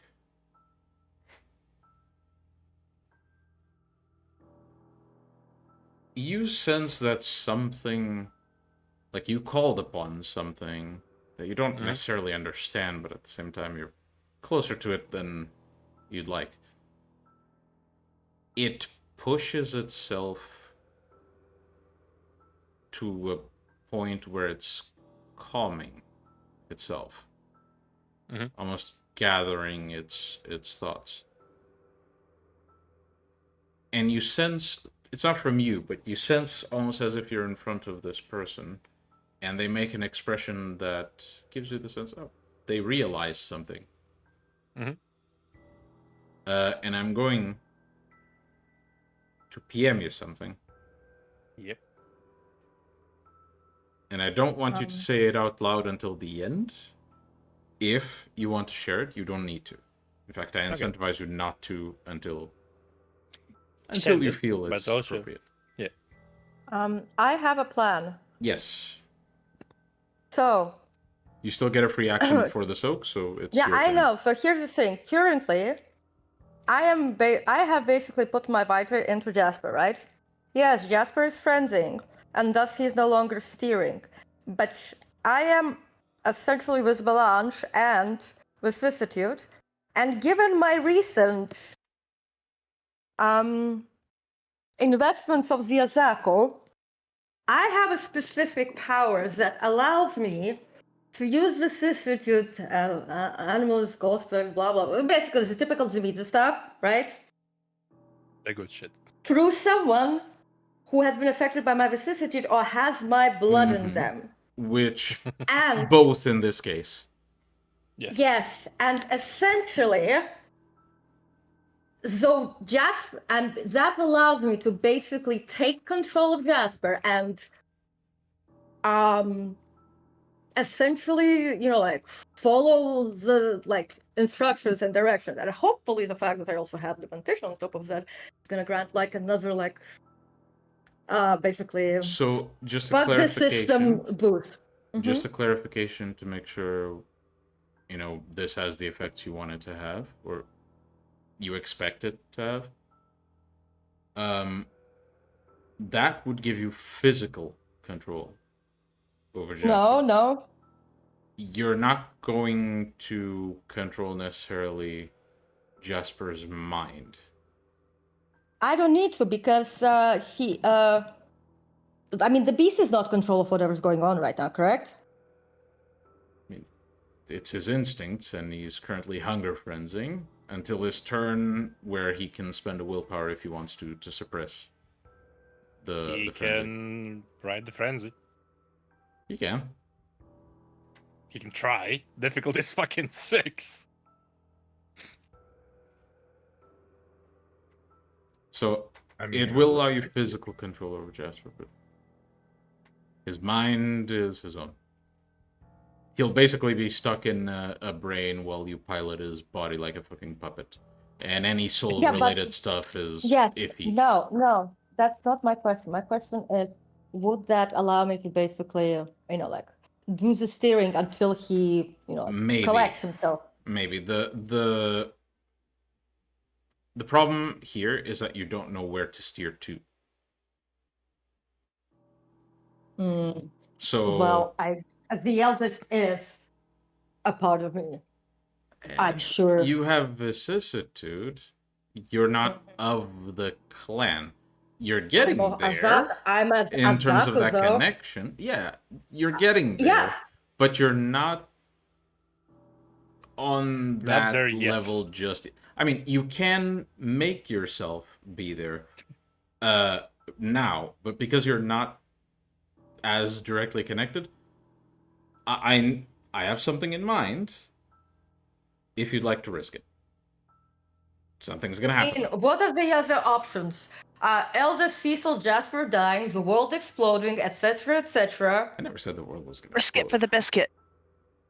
Okay. Good. From basically, look, Jasper is at 8, Cecil is at 10. Plus, there's the whole eldest blood flowing, etc. So we're actually running half an hour late, so I'm going yeah, okay. She's going nuclear. Would you have to roll something for that? Is there anything stated nope. in the rules? Nope. Okay, so the effect that happens for you to use this, since you're not of the clan, you just have vicissitude. That is an Asakuzo effect. It's not I know, but just story. Let me. Basically, the rest of you basically see Iris looking to Jasper. She runs a few thoughts through her head, and after she makes her decision, you see her basically place both her hands on Jasper's back, and the hands begin to melt into Jasper. I mean, it's not even required, but okay. Iris, you currently have Zemichi blood going through your veins. I mean, I always have that, not the first time. Yeah, but yeah. Now it's kind of harder to define where you end and Jasper begins, which means the eldest is the same. Proceed. Again, not an issue. Hive mind mentality. Proceed. I basically do the steering. Okay. So, half of the soak roll will go to you. Not as damage, but you're basically trying to steer things. And if you fail at least by 1 damage, you're gonna lose control of this. It's not an easy thing to do. You'll see why. Jack. Yes. I have up.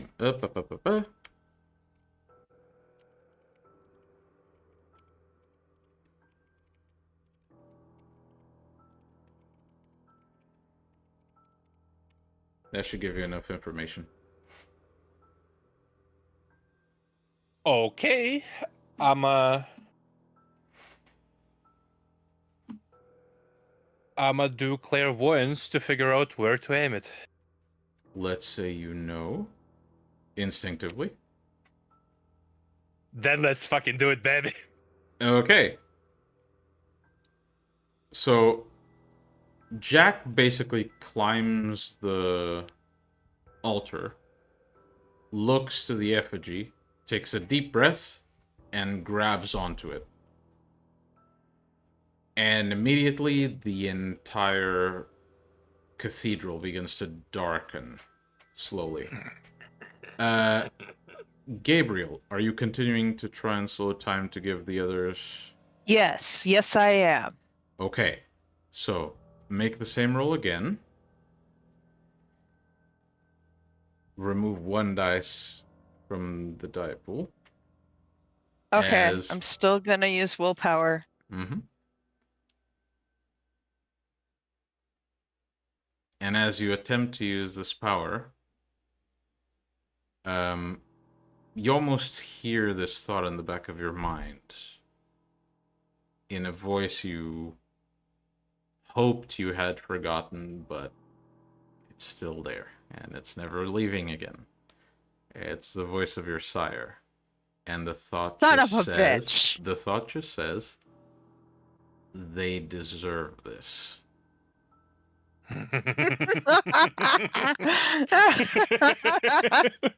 Even laughing at midnight never felt so much fucking better. All right. So the effect continues. Abel, you continue to soak. Is that correct? I'll use your last roll because it hasn't come into effect yet. Yeah, indeed. Okay.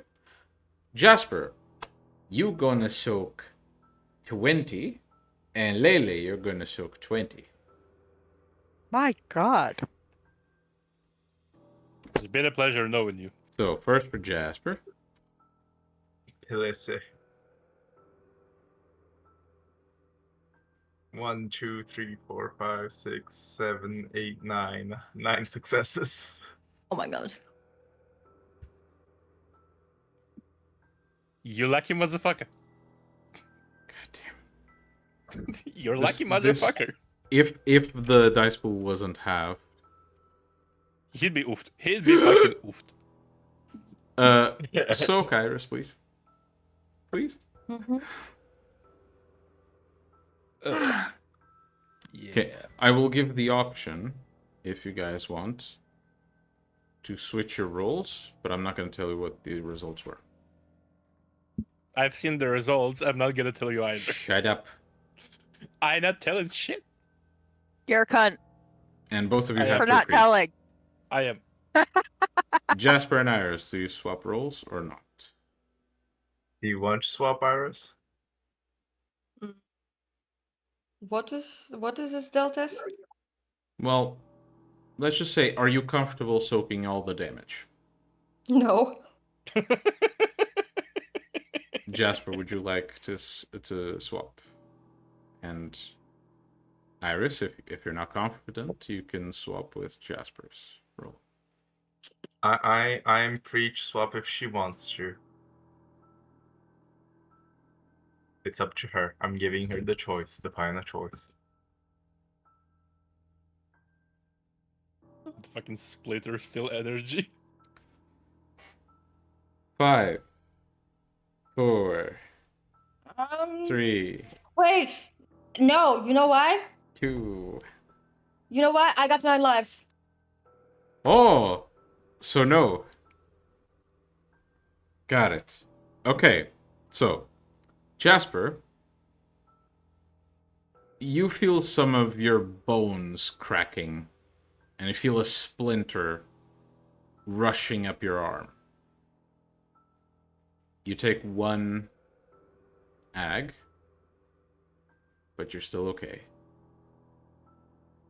However, you don't take 1 ag, actually, because Abel takes 1 ag for you. As you all just see Abel's arm just you see basically a bone snap. My savior, my man, my dude. You're gonna buy him so many fucking flowers in the hospital. Iris, Mhm. as you're connected to Jasper, that's 1, 2, 3.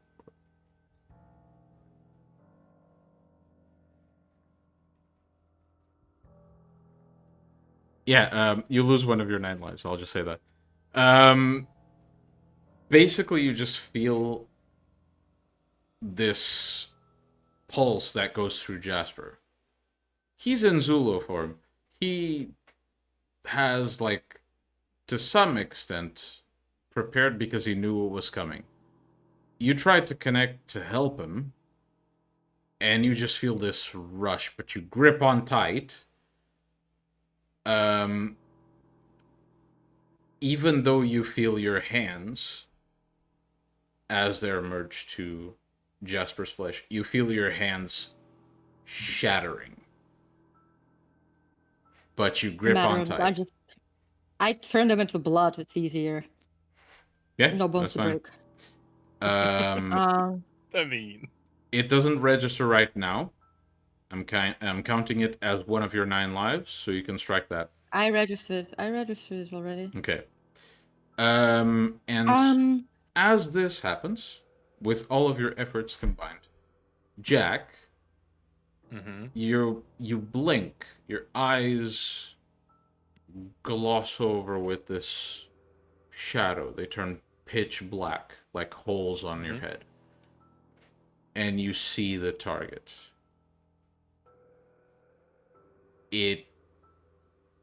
Well, I'll spare you the description for now. Apart from the fact that it's horrific even before you aim. yeah. But you focus on the target. And just like that, all of you feel this wave of relief. As Jasper falls to the ground, and this monstrous Zulu form begins to shrink. Whenever one of the limbs gets stretched because of the difference in shape, it almost rips off or melts off. Until Jasper is in the shape you usually know him as. You all catch your breath. And Jasper, you look up to sense this flickering By the battery. way, I let go of Jasper's body. That's fine. That was weird. It was. Jasper. Mostly because Jasper's not Cecil. Yes. Trust me, the jealousy is there. Jasper. You look up, just see this flickering spark in the altar. As you hope you've done it. And then as the shadows retract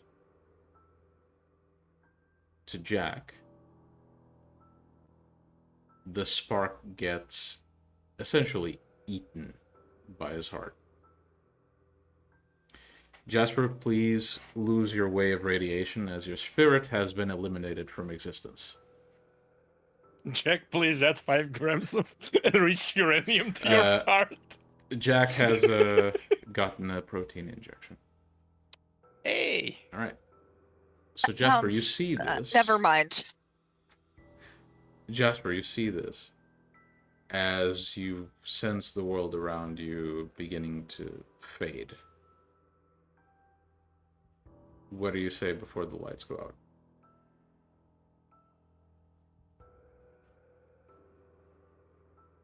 How many words can I say? Just out of curiosity. Just say it. One word? A sentence? Not too long. Go on. A whole lecture, please. Do that. Jasper is petty enough. Do that. We are 40 minutes overboard. Please. Jasper. Jasper will. Out of question, do I know that it succeeded the ritual? Yeah, it definitely succeeded. At a cost, but yes. Okay. Jasper will mutter very under his breath, "The unkillable has been killed," as he passes out. With a smile on his face. No less. And definitely. as the cathedral begins to dissolve into ashes, you sense that something has changed. Things won't be the same. You're not sure why, but it feels like something's not the same. And you all look around at this decaying shrine. And the only one who looks like he knows what happened, with a varying degree of satisfaction and worried panic, seems to be Jack. And that's where we'll end tonight's session. The game's not over. This is not the Game end. is not. We hope you guys enjoyed. Remember to subscribe to both our YouTube and Twitch. And we'll see you here, same time next week, in the next episode of Beyond Armageddon. See you in the night. Good night, motherfuckers. My fucking God.